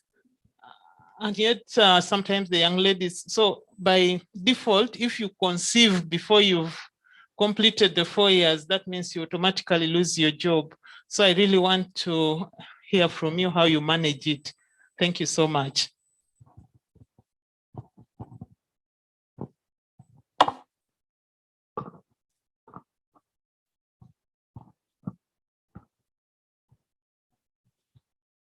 Thank you very much. My name is Sega Aresti, and I am the Business Development Manager from East African Roofing Systems. Now, my question is that how can we as manufacturers, private and public sector, how can we push policy in terms of including more women in the workplace without necessarily creating a gap at home? I know that some of the people that have presented have told us what they are doing. But in my experience, as we are employing more women, especially in the top jobs, they have to choose more and more between home and the career. Personally, I have 3 children, and the eldest is 4 years, and the youngest is 9 months. But the level of pressure, because you have to be at work, at home, they need you. You want to further like more at school. So how can we do it? I know individually every company is doing that, but as a country, what can we do? What policy can we push? Then I know that many children are sleeping without seeing their moms. Please allow me to remove the mask for just the presentation. Many children are sleeping without seeing their moms. Many moms are dying of guilt. There are many children that are being raised by maids, and if you don't have a good maid, you don't know how to figure out what to do at that time. Many marriages are breaking up because of kids, because once you have the kids, the guy is going to tell you automatically, children fall to the mother, at least in the young ages. Your husband will tell you that you have to figure this out or you sit at home. And sometimes the money is not enough for you to sit at home. Maybe for top management jobs, maybe they are paying you and they can give you 6 months maternity leave and all that. But if you go to the lower level jobs, like the day-to-day people in the markets, the agriculturalists, many of them have to work with their kids. So in terms of pushing policy, what can we do so that many moms don't have to stay home when they're raising their kids? What can we do? Can we push government to have maybe child daycare centers that are funded by government, which are not so expensive? Because sometimes you want to take your child to daycare and daycare is asking you for like 2 million per child per month, which is so high. So my question is, what can we do to push this on a national level? Because every individual company is doing that individualistically, but as a country, what can we do? There are countries that have pushed this, like in Germany, they are promoting the mom, like they have child daycare. If you don't have money, the child daycare is free. Take your child, go to school, go to the job. Yeah, so as a country, what can we do? Thank you. I think let's take the 3 so that we don't lose track of them. And then we'll take another set. If I could have the mic back up there.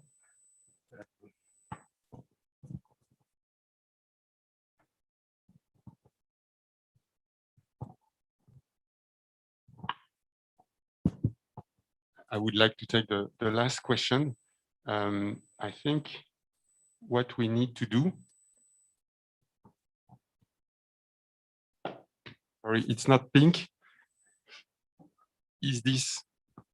So mobility and have a good access to digital so you can work anywhere. So whether you stay home because you have to take care of the kid, I'm not saying the man or the woman, I'm saying you have, yeah, I see you smiling, but yes. So, and then you can, the mobility. And I think this is something we need to work on to have better connectivity. I think this is very important and it will grow the value we create in Uganda. So maybe this is something we can push and help the authorities so we have better connectivity, whether we are, yeah. So I think this is for me very key. So then you can work from anywhere, create value for your company. Thank you, Jean-Michel. And also wants to have a national. Okay, I'm not a policy person, but national level is difficult, and it's difficult to compare Uganda with Germany. I mean, Germany probably needs to encourage people to have more babies, whereas we need to probably discourage. So we are different places, and it's difficult to come up with a national policy. One of the CSIs we've done at Stanbic is we set up a child center in a market in Gaba, which meant that when some of the market ladies came to work, they could leave their babies, because sometimes you go to a market and right next to the tomatoes is a baby seated there eating the tomatoes actually. So this was supposed to help them to have someone to look after their babies as they work, and they can come, breastfeed and go back and have a better life. So there's some of those initiatives that can be done, but at a policy level, it becomes difficult. And then again, as even I can, go to my fellow bankers and say, this is what I've done, but as individuals, it's just different. There's different strokes for everybody. There's no one formula. So it's to figure out, like she said, what is the best timing for what, and how can you manage both and be able to come back when you need to come back, or to give up something when you need to give it up, because our families are important as well. But also at the end of the day, when we get into a partnership, we are all looking after these children. It's not only the woman to look after the children. So why is it that the woman has to give up her work, and can't the husband work from home for work from home and just make sure that the children are well taken care of? The other thing is, sometimes we also hire the wrong help, and we don't want to pay for help. The reason that I've been able to do my job is that I've had good help at home, and I pay for that help. I pay a proper salary, not 100,000 or 50,000 for someone to do what they best can do while they're looking up for what they next have to do. So investing in these people and take them for courses and let them learn about first aid and what are their own plans. My housemate right now is looking to bought a piece of land and is looking to build. So we're planning and looking at what are those, what are the dimensions and what has the fundi said and how long will it take you to save to get there? Because they're also working towards their own growth. So I'd say we also need to be mindful of who we leave our children with, and are we investing in them as well? Now, I wanted to make quick comments around all the three issues that were raised. The first one around, for example, how do you achieve a balance among suppliers and the frustration that people do face? Remember, this is a journey. We are not at the end of it so that you say, okay, it's not working. And I like what Jean-Michel said, that if you do it alone at top management without involving a team and everybody in the company and beyond that, so occasionally you will have these things. And it's also about recalibrating, because it doesn't go right all the time. So sometimes it happens. This is where you go back and ask yourself, okay, what is not working well? Around the issue of maternity leave and 70% of the women, what works for me will not necessarily work for someone else. And that's why Emma said that, what is happening in Germany will not necessarily happen here. So you have to look at your situation, and you have extreme ends of the situation where you are skewed towards, let's say, one gender. And therefore it brings certain complications. Like for me, there is one department which is 100% one gender. So this is one of the reasons why there is a key objective, that balance, first of all, to mitigate. So are you 70%, for example, because the traditional view is that it is a women role? So what is the issue? And then if you can't change it, then you must craft your strategy around the fact that you have 70% women, and whereas, let's say 6 months may work for someone else, maybe for you it will be 4 months. So these are my comments. And around the last one, around more women leaving the gap at home and so on. So there is a fundamental issue here. And this is where we need to shift from. This is the reality we want to move away from, where we believe that certain tasks and certain things must be done by women. So exactly what she said, why is it that it is the women doing this? So, and how do we shift people's mindset and know that your partner can also do this? And even if you don't have a partner, what is your support network? What conversation are you having in the company? Is this coming to light that this is the situation? so that a conversation around addressing it comes out. And then there is a real issue about work-life balance, which is also part of what you should be crafting, because it is true, we have families, we have a social life, you have to balance all these things. So as you think about all this, there is an issue that you need to look at. Do we have work-life balance, and how can we improve it? Thank you, Daniel. I agree with what everyone has said. So on the last question about policy, I'm going to challenge Jocelyn and Barbara to help us with, in terms of the association, sort of thinking a bit broadly in terms of how do we help with this, because I think we do have a responsibility, especially as big employers, to sort of impact the social fabric that, of the society we work in.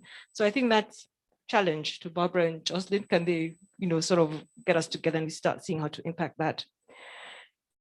I like what Daniel has said about,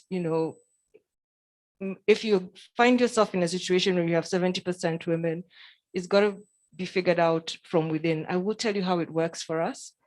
And we see it as an investment. So when the ladies go and they go minimum 6 months, some take their annual leave, so it's 7-8 months. We actually use that opportunity as a talent development opportunity. So if, say, it's me who's on maternity leave, an HR business partner will act in my position, and that's part of their growth, it's part of their development. If it's somebody who's in sales, it creates an opportunity for us to bring in a salesperson on a 6-month contract.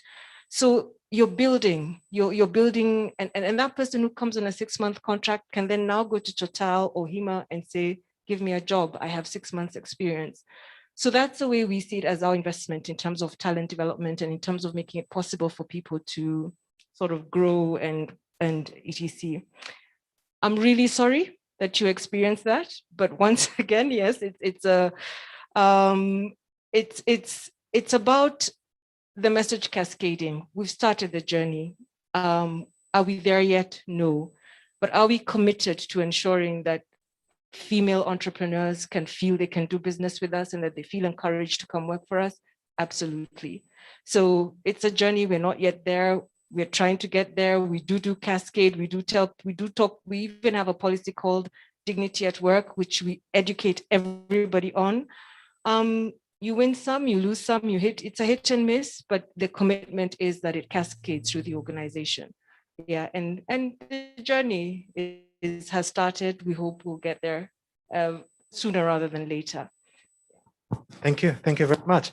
And to the point on policy, I know that Professor Maggie is the UN SDG 5 champion for Uganda, and I'll invite her to weigh in on that discussion just after the next of questions. Yes. Would you like to go now? Yes, please.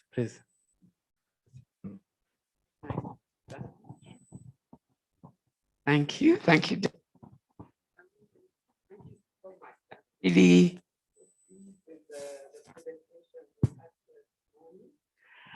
The only challenge is, yes, they're all multinationals.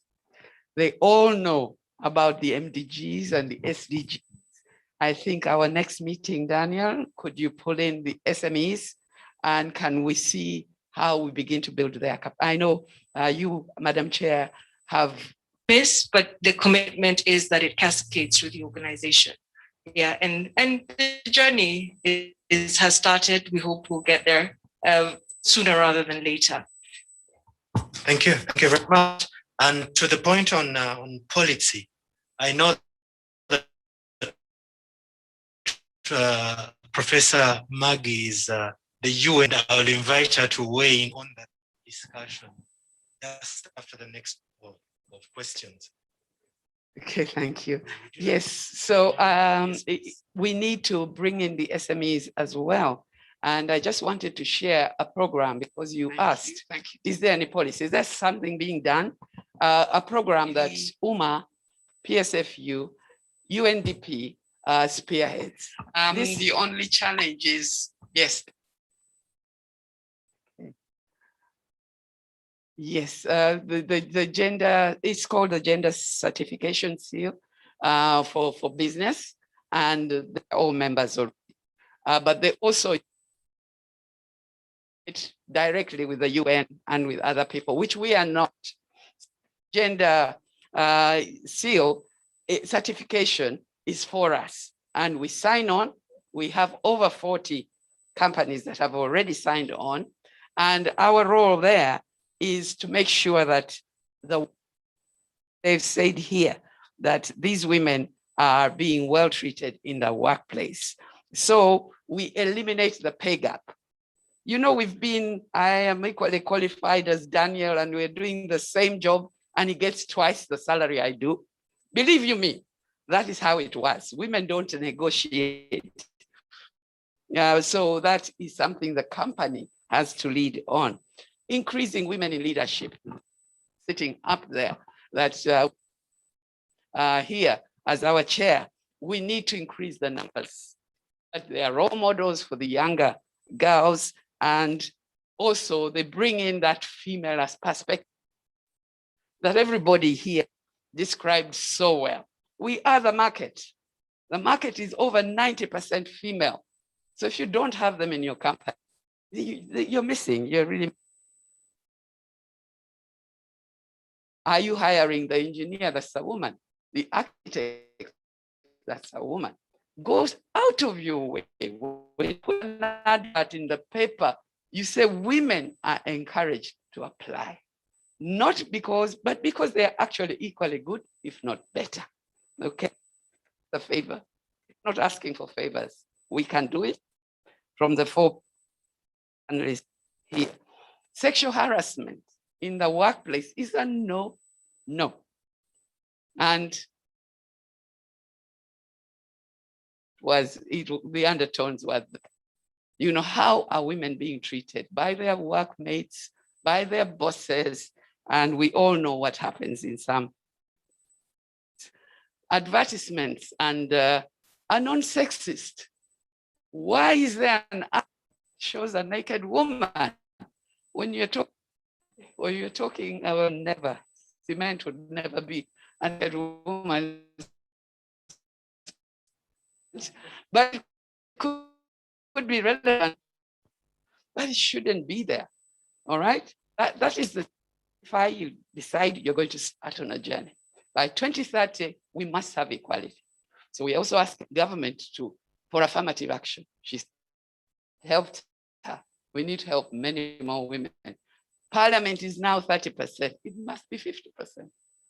According to SDG 5, by 2030, we should be 50%. So we need more affirmative action. Let me stop here.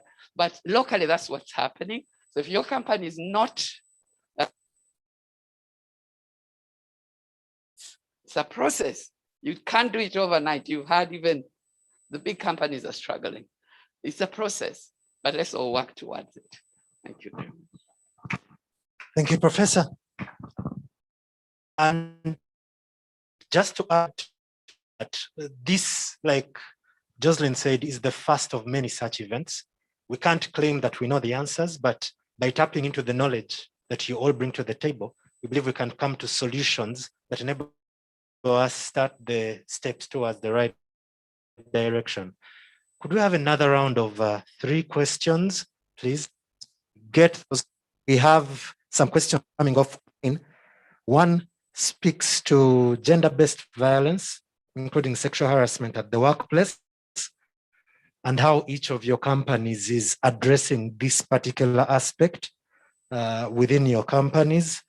Another relates to Emma's submission on the fact that move back to career along the, and the question is, how many companies, how many of your companies are willing to onboard, for example, women who have been out of the workplace for a while, do not have the experience, but are coming back into the workplace and are looking for positions or investments? We could have the other 3 then. Yes.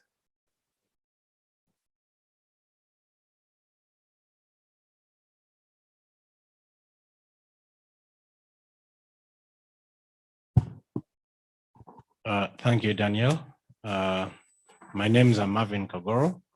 I am the co-communications manager at Total Uganda Limited. And mine is basically to retaliate the top issues of gender inequality in a workplace. From what the professor has told us, things like unequal pay, sexual harassment, racism, less women promotions at work, and fear to speak up. Now, my area of concern is going to be around the fear to speak up. The major challenge in a local, on local, national, and global levels, and in a way, it stunts economic growth and hinders development, and that affects a lot of performance for companies. One of the things that is causing a drag in stunting development in the workplace and improving performance is the level of speaking up. How do we, as organizations, devise and avoid discrimination, whereby people can feel comfortable to speak up on the challenges when it comes to inequality in a workplace? Some of these things are affected by internal politics, discrimination, and a lot more. So my question to the panelists is, as your organizations, and I'll include where I work, what is it exactly that we plan to do to create a culture of speaking up? Thank you. Thank you. Hello, thank you, our panelists. My name is Judge William. I represent Linton Box Packaging. I have two questions. As you push for the gender equality and diversity, how do you counteract comments from leadership, such as we just hire or promote the best person for the job, regardless of the race or gender, and who has the power to change this, and how do people change this? Thank you. Okay. You have one more question?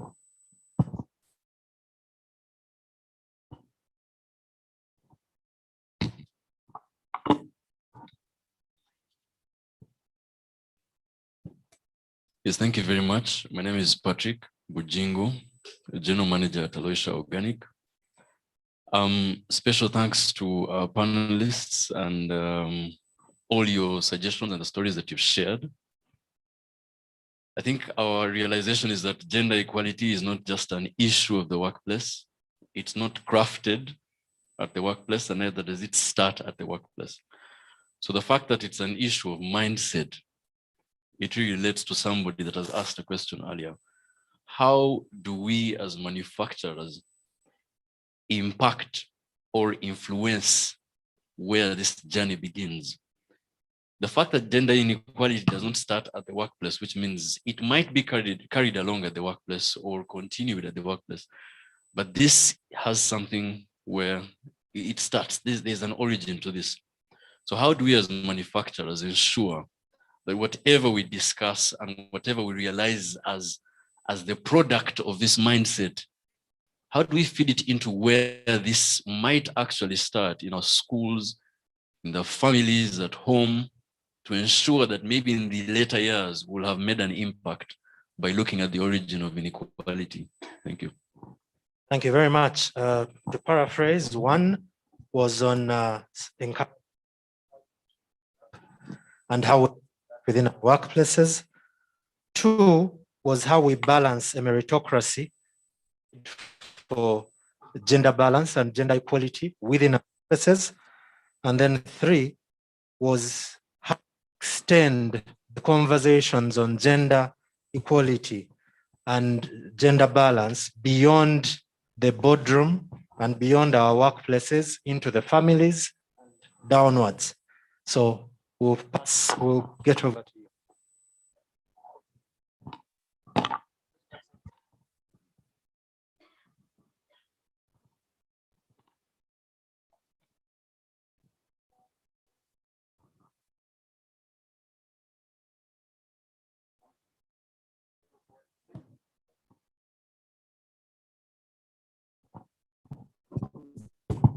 Perfect. Question is, how we ensure that outside of the room, we share, let's say, the value of gender diversity. That's what you said. But we need to start inside this room.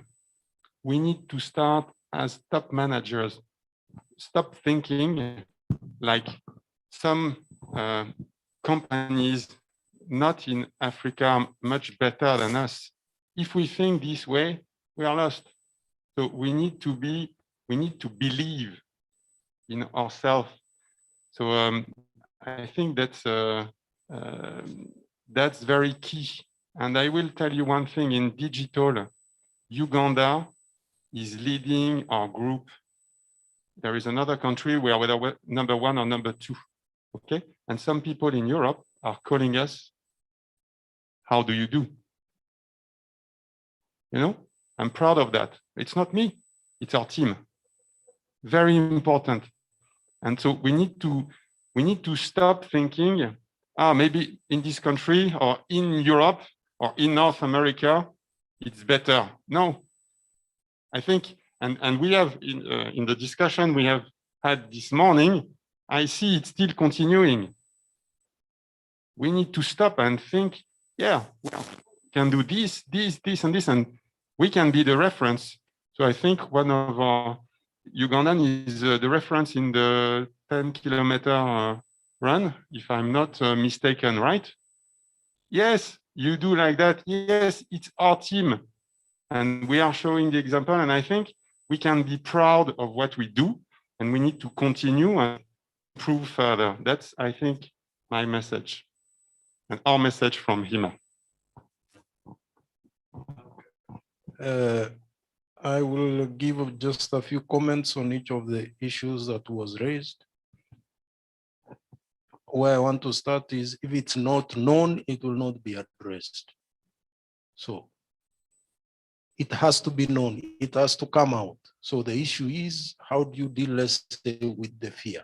So you must create an environment that promotes it and channels that guarantee that issues can come out without people being victimized. So it's whistleblowing, but in such a way that it is in multiple layers and that even people can raise an issue anonymously.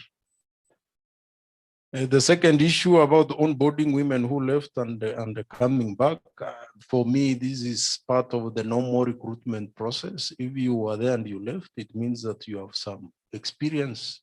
But other suggestions have been made for some companies, like Catherine said. It's an opportunity for them to give someone else a chance to get some experience. And therefore, if they leave and you come at that time, then you are able to join.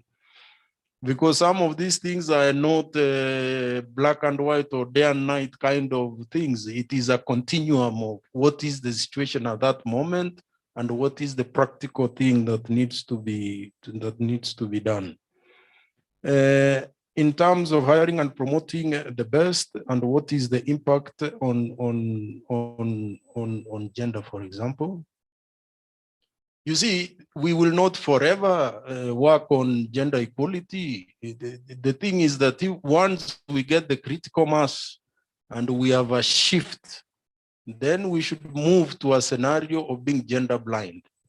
And if we are training enough, as was said earlier, that we need to make sure that traditional male roles, traditional female roles, we move away from these and ensure that we have as many female engineers as male, then you will not have this issue, because the market has both genders, both skills and so on, and going even just by probabilities, it should balance out, even though not exactly, with a few swings up and down, but not radically.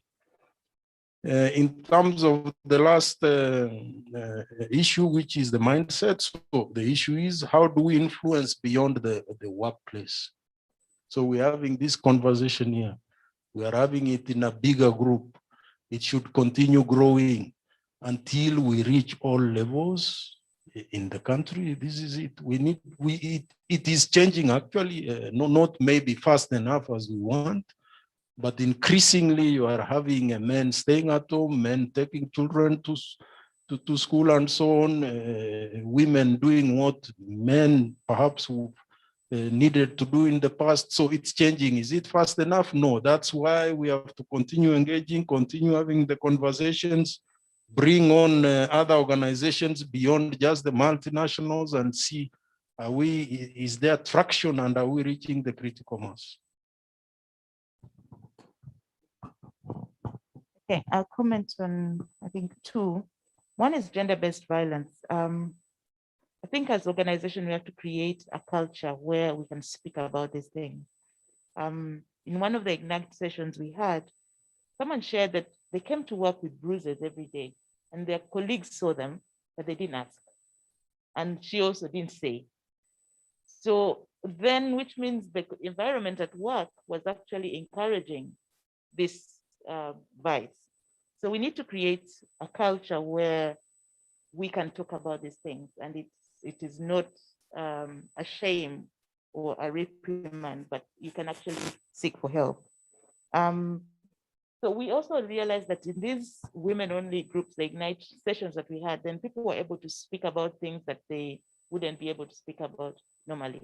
So again, creating the spaces to be able to talk about these things without fear and to be able to have the commitment from management and from the organization to solve or resolve these issues. The other one is, are we willing to employ someone who's been out of employment? And usually your CV will kind of have a gap. And in the interview process, they'll ask you what happened between this time and this time. Again, that's an unconscious bias. Why should that gap be an issue? Why should it reflect a problem? So I think we also have to start to think, to unwind these unconscious biases. And if the person says, I took off time to look after my child, kudos to you. I mean, that's a good thing. So you should be able to then, if you have the other prerequisites, get a job.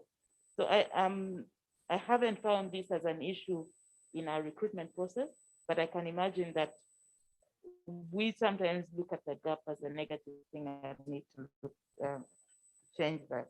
And I think at the end of the day, like you said, this is part of our normal recruitment process. And as long as the person meets the criteria, it shouldn't be discriminated against. Yeah, I think those were the two. I think, Catherine, we come to.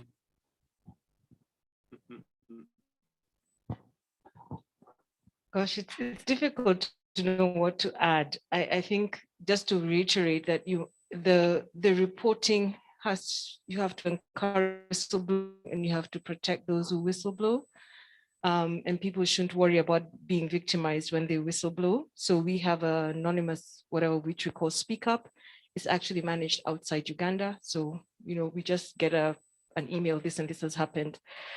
So where you don't have that, then maybe just find a partner that can work with you, that can help you set up a whistleblowing methodology. I agree with Emma that if you have qualifications, I took 2 years off to bring up my babies. It speaks to you understanding what's important to you. It speaks of value system. And it speaks to sort of that you're the kind of person we actually want to recruit, because it means that you're going to stay true to yourself. So I think that shouldn't come in the way when people want to sort of say, I took time off to look after my kids.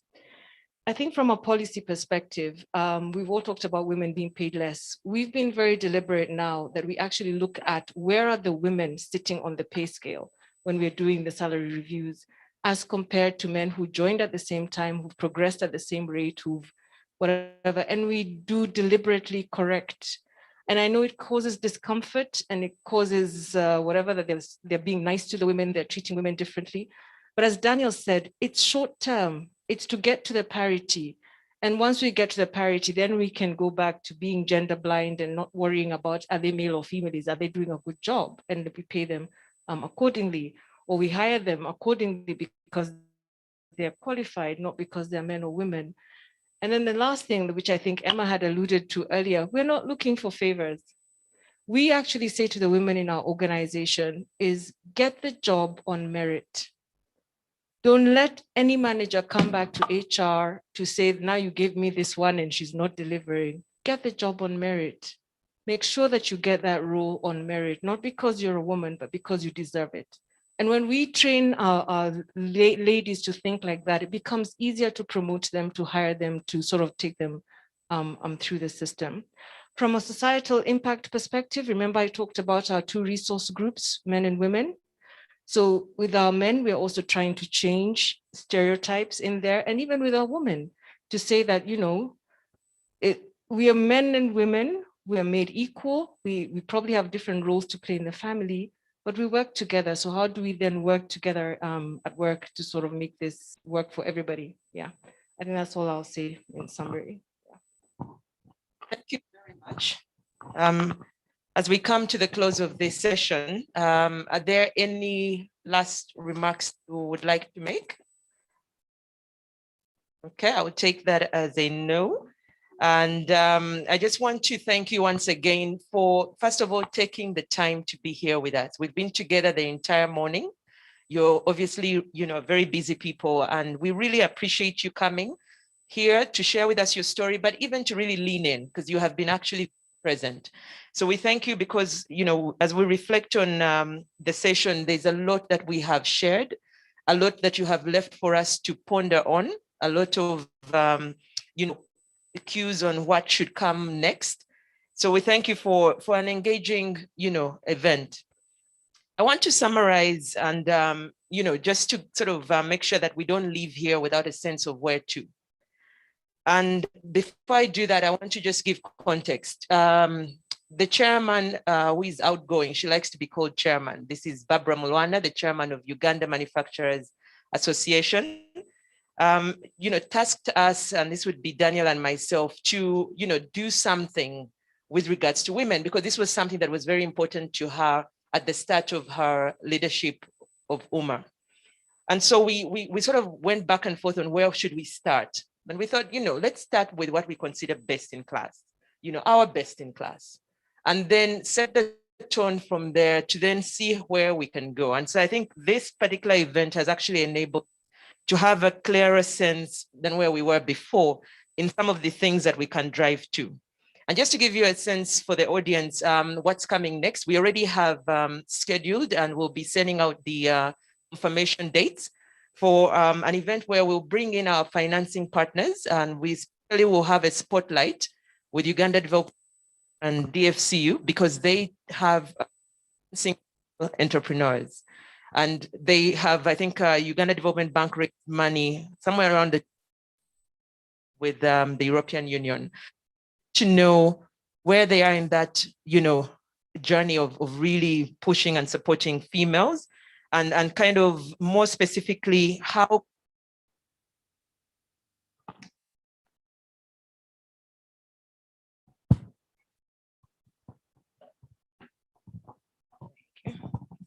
what we want is to actually help the female entrepreneurs understand what they can do to actually become good candidates. So our big objective is really around empowerment. That's really what we want to do for them. We want to empower our female members to make sure that they understand first and foremost what's available to them. Secondly, how they can go about getting that opportunity. But as we move away from that, we shall take what we have learned here to say, okay, how do we go back and develop the roadmap so that we don't leave this discussion hanging? So let me just summarize what we've discussed today. I'll start with the key call that came in, I think, from Jean-Michel, when you said, we just need to stop for a minute. Let's stop and actually, first of all, check ourselves in our thinking, our mindset. I think your call was around, one, we have to celebrate where we are, because guess what? We're actually doing pretty well. So let us at least, can we, you know, put some kudos there to Uganda, whether it's on a government level or in society. We are not in a very bad place. So let us just take stock of that. And then let us then say to ourselves, you know, we can be leaders in specific things, and we are already leaders in specific things. And then just understand that we can break through whatever we set our minds to. So thank you for that. I think that was a very powerful message that you have been pushing since I met you this morning. And I'll go to now the other pieces. And here there was, from all of you. So it started on the macro level, right? There was a call out for policy. And I think we mentioned as a secretariat, of which most of you already are members, our job is we lobby, we interface with all stakeholders, members included, but more specifically with government. And, and we try to influence policies. And we've been very successful, I think. We'll continue that journey. So what has come through here is what else can we add to that agenda? So as a country, there were quite a few pieces. The education system piece was key, right? Because at the end of the day, if we don't get the candidates in that can actually really be considered, then we can't really go far. So there was a call for science, but just a general call on education. I like the testimony that we got from you, Emma, specifically around that initiative of the 1.5 point that helped you go through to university. And what we're saying to government is keep that there. It's working, it's actually having a positive impact. So we also talked about the need for technology advancement. Internet is a very important one. We remember when the OTT tax was put and all sorts of taxes came in. I think our ask to government is for them to really understand that there's certain enablers they can do themselves that really support these other initiatives. They have a trickle-down effect, because what we want is if technology is affordable and if it's widely spread, then the next thing that happens is we can layer that on with things like flexi hours. Because if someone all of a sudden, if I'm from Fort Portal, I can go to Fort Portal, and work from there because I will be guaranteed that the connectivity will be good. The same should be true for someone in Kitgum. The same should be true for someone in Koboko. And what we want is we want it to be affordable, right? And so government has a part to play here around technology advancement because it has a trickle-down effect. Of course, the issue back on education on the biases, I think even that also comes in because it has to be, plugged in all different avenues. So we have a lot of work to do on the macro level in influencing policy. On a company level, I loved, Daniel, in your presentation, you talked about social license. It is simply the right thing to do for us to push the gender diversity and equality agenda. It is simply the right thing to do because females are a very big part of our consumer base. They make up a significant proportion of our population, in our case, slightly more than male. Therefore, it is just simply the right thing to do. We also talked about being intentional, and this cut across with all of you because that's what you've done, right? It's in your strategies.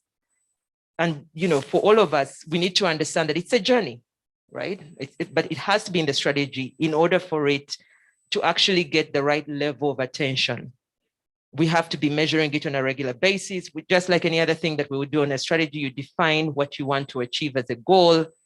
You measure it, you have your roadmaps, you measure it, you check in on a regular basis. So for us, I think that I think is a very important message to the rest of us who are yet to get to where we feel we could be. When we think about the initiatives that need to be adopted in our individual companies, yes, they can seem costly, but that's us looking at it the wrong way. Again, if we understand that at the end of the day, the female employee does add significant value because they're also part of the consumer. So they will inform your initiatives. They will help you think through, key things, whether it's the innovation aspects or even just how to reach to market. So we need to look at it holistically and not just look at it from one piece. I liked this piece around driving influence beyond our ecosystem. And this one will come back to it. I'll come back to it a little later. But, how do we make sure that all our partners, our stakeholders, that this is also something that's important to them? We need to share our experiences. We need to share where we are to open that discussion. So I really liked this because to me, it really shows that we appreciate that we are leaders and that we actually have more, impact. We can have more impact than just looking on a micro level. The mentorship and sponsorship aspects, I love this piece a lot because when I think back to my journey, when I started out in 2000, that was when I started working, one of the things that really struck me in the company I worked for, it was a strategy consulting firm. They had a buddy system, and it was just amazing how just having that person that you could chat with and just bounce off a few things, and how that actually made a big difference. So I think, in your organizations, if you already have or you don't have, just thinking through that mentorship, sponsorship program, partnering people, it could be even external, just helping people have that extra avenue for, someone who can help them think through, some of these challenges that might come across, I think with time is critical. And then I liked also the other phrase that I heard, which is, if it is not known, it will not be addressed. So we must create an environment where people can raise issues and in a way that's comfortable to them. We all know about the whistleblowing policies. I think we should all check ourselves. Do we have those in place? So that if there are any issues in our organization, let's make sure that we are getting to know about them in a timely manner, and we actually, giving ourselves a chance to address them. The women's clubs, very crucial, giving again a platform to women to just have an environment where they can discuss, bond, and just help each other as they progress in their careers. So that is at the company level. And then at the individual level, in this room, we must acknowledge our influence. So it goes back to that ecosystem. In this room, we have husbands, we have brothers, we have fathers, mothers, sisters, cousins, you name it. We're all people with our own network. We must ask ourselves, what is it that we have done to actually promote this? But this is not about them or about, my employer has to do this for me, but even you as a person, how are you addressing the cultural biases? How are you promoting, that youngster, or even if it's not a youngster, your peer, and how they should think about, how they can progress in their careers? Maybe, maybe it's your wife that has been at home for 2 years and now they're wondering how they can go back to work. How are you supporting them? Maybe it's a new mother. How are you supporting them? How are you picking up pieces at home so that you can actually do your part in pushing this agenda? So I think on an individual level, there's a lot of work for all of us to continuously do and check ourselves. But I want to end with the last point around, at the end of the day, my late father used to tell me, you are in the driving seat. You're in the driving seat. You have to own a big part of your journey. It is true that roadblocks can be there. It is true there will be hurdles. But if you don't have the will, you just cannot achieve certain things.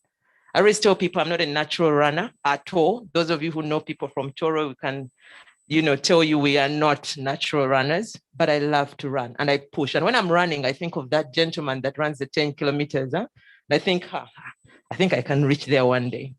But you have to push, you have to drive, you have to create, you have to put your hand up. If you want to get to a certain position, work backwards. What does it take to get there?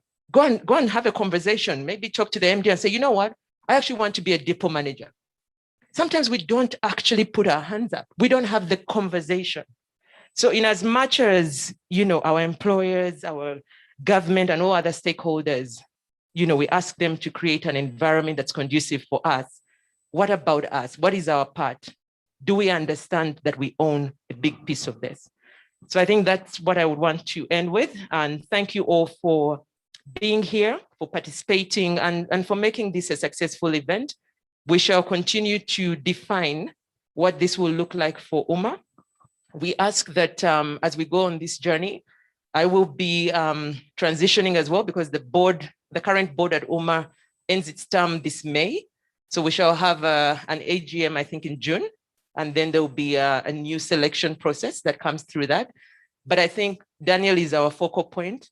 Those who might be interested, whether through your, if you have a champion in your organization, let's make sure that that feeds through. If I'm lucky to come back, of course, I would like to be involved, but we must definitely do our part. So thank you all for coming, and thank you very much for the time you've spent with us. Thank you.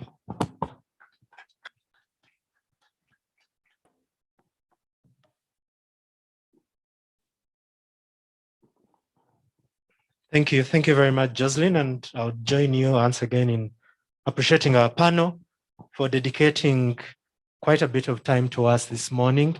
I believe the conversations have been useful and that the lessons we've learned here, we're going to be able to carry forward. Please do not get tired of us. We'll be reaching out more and more as we seek to define the role of UMA in accelerating gender equality in the manufacturing space. I would like to thank you, our guests, both physically here and those online, for spending your time with us.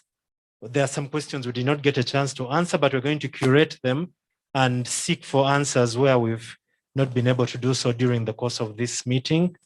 We shall certainly be in touch as we move along. For the online audience, that is goodbye for now. For the audience present here, we invite you for lunch where we can carry on some of these discussions. Thank you so much, and I wish you a good afternoon.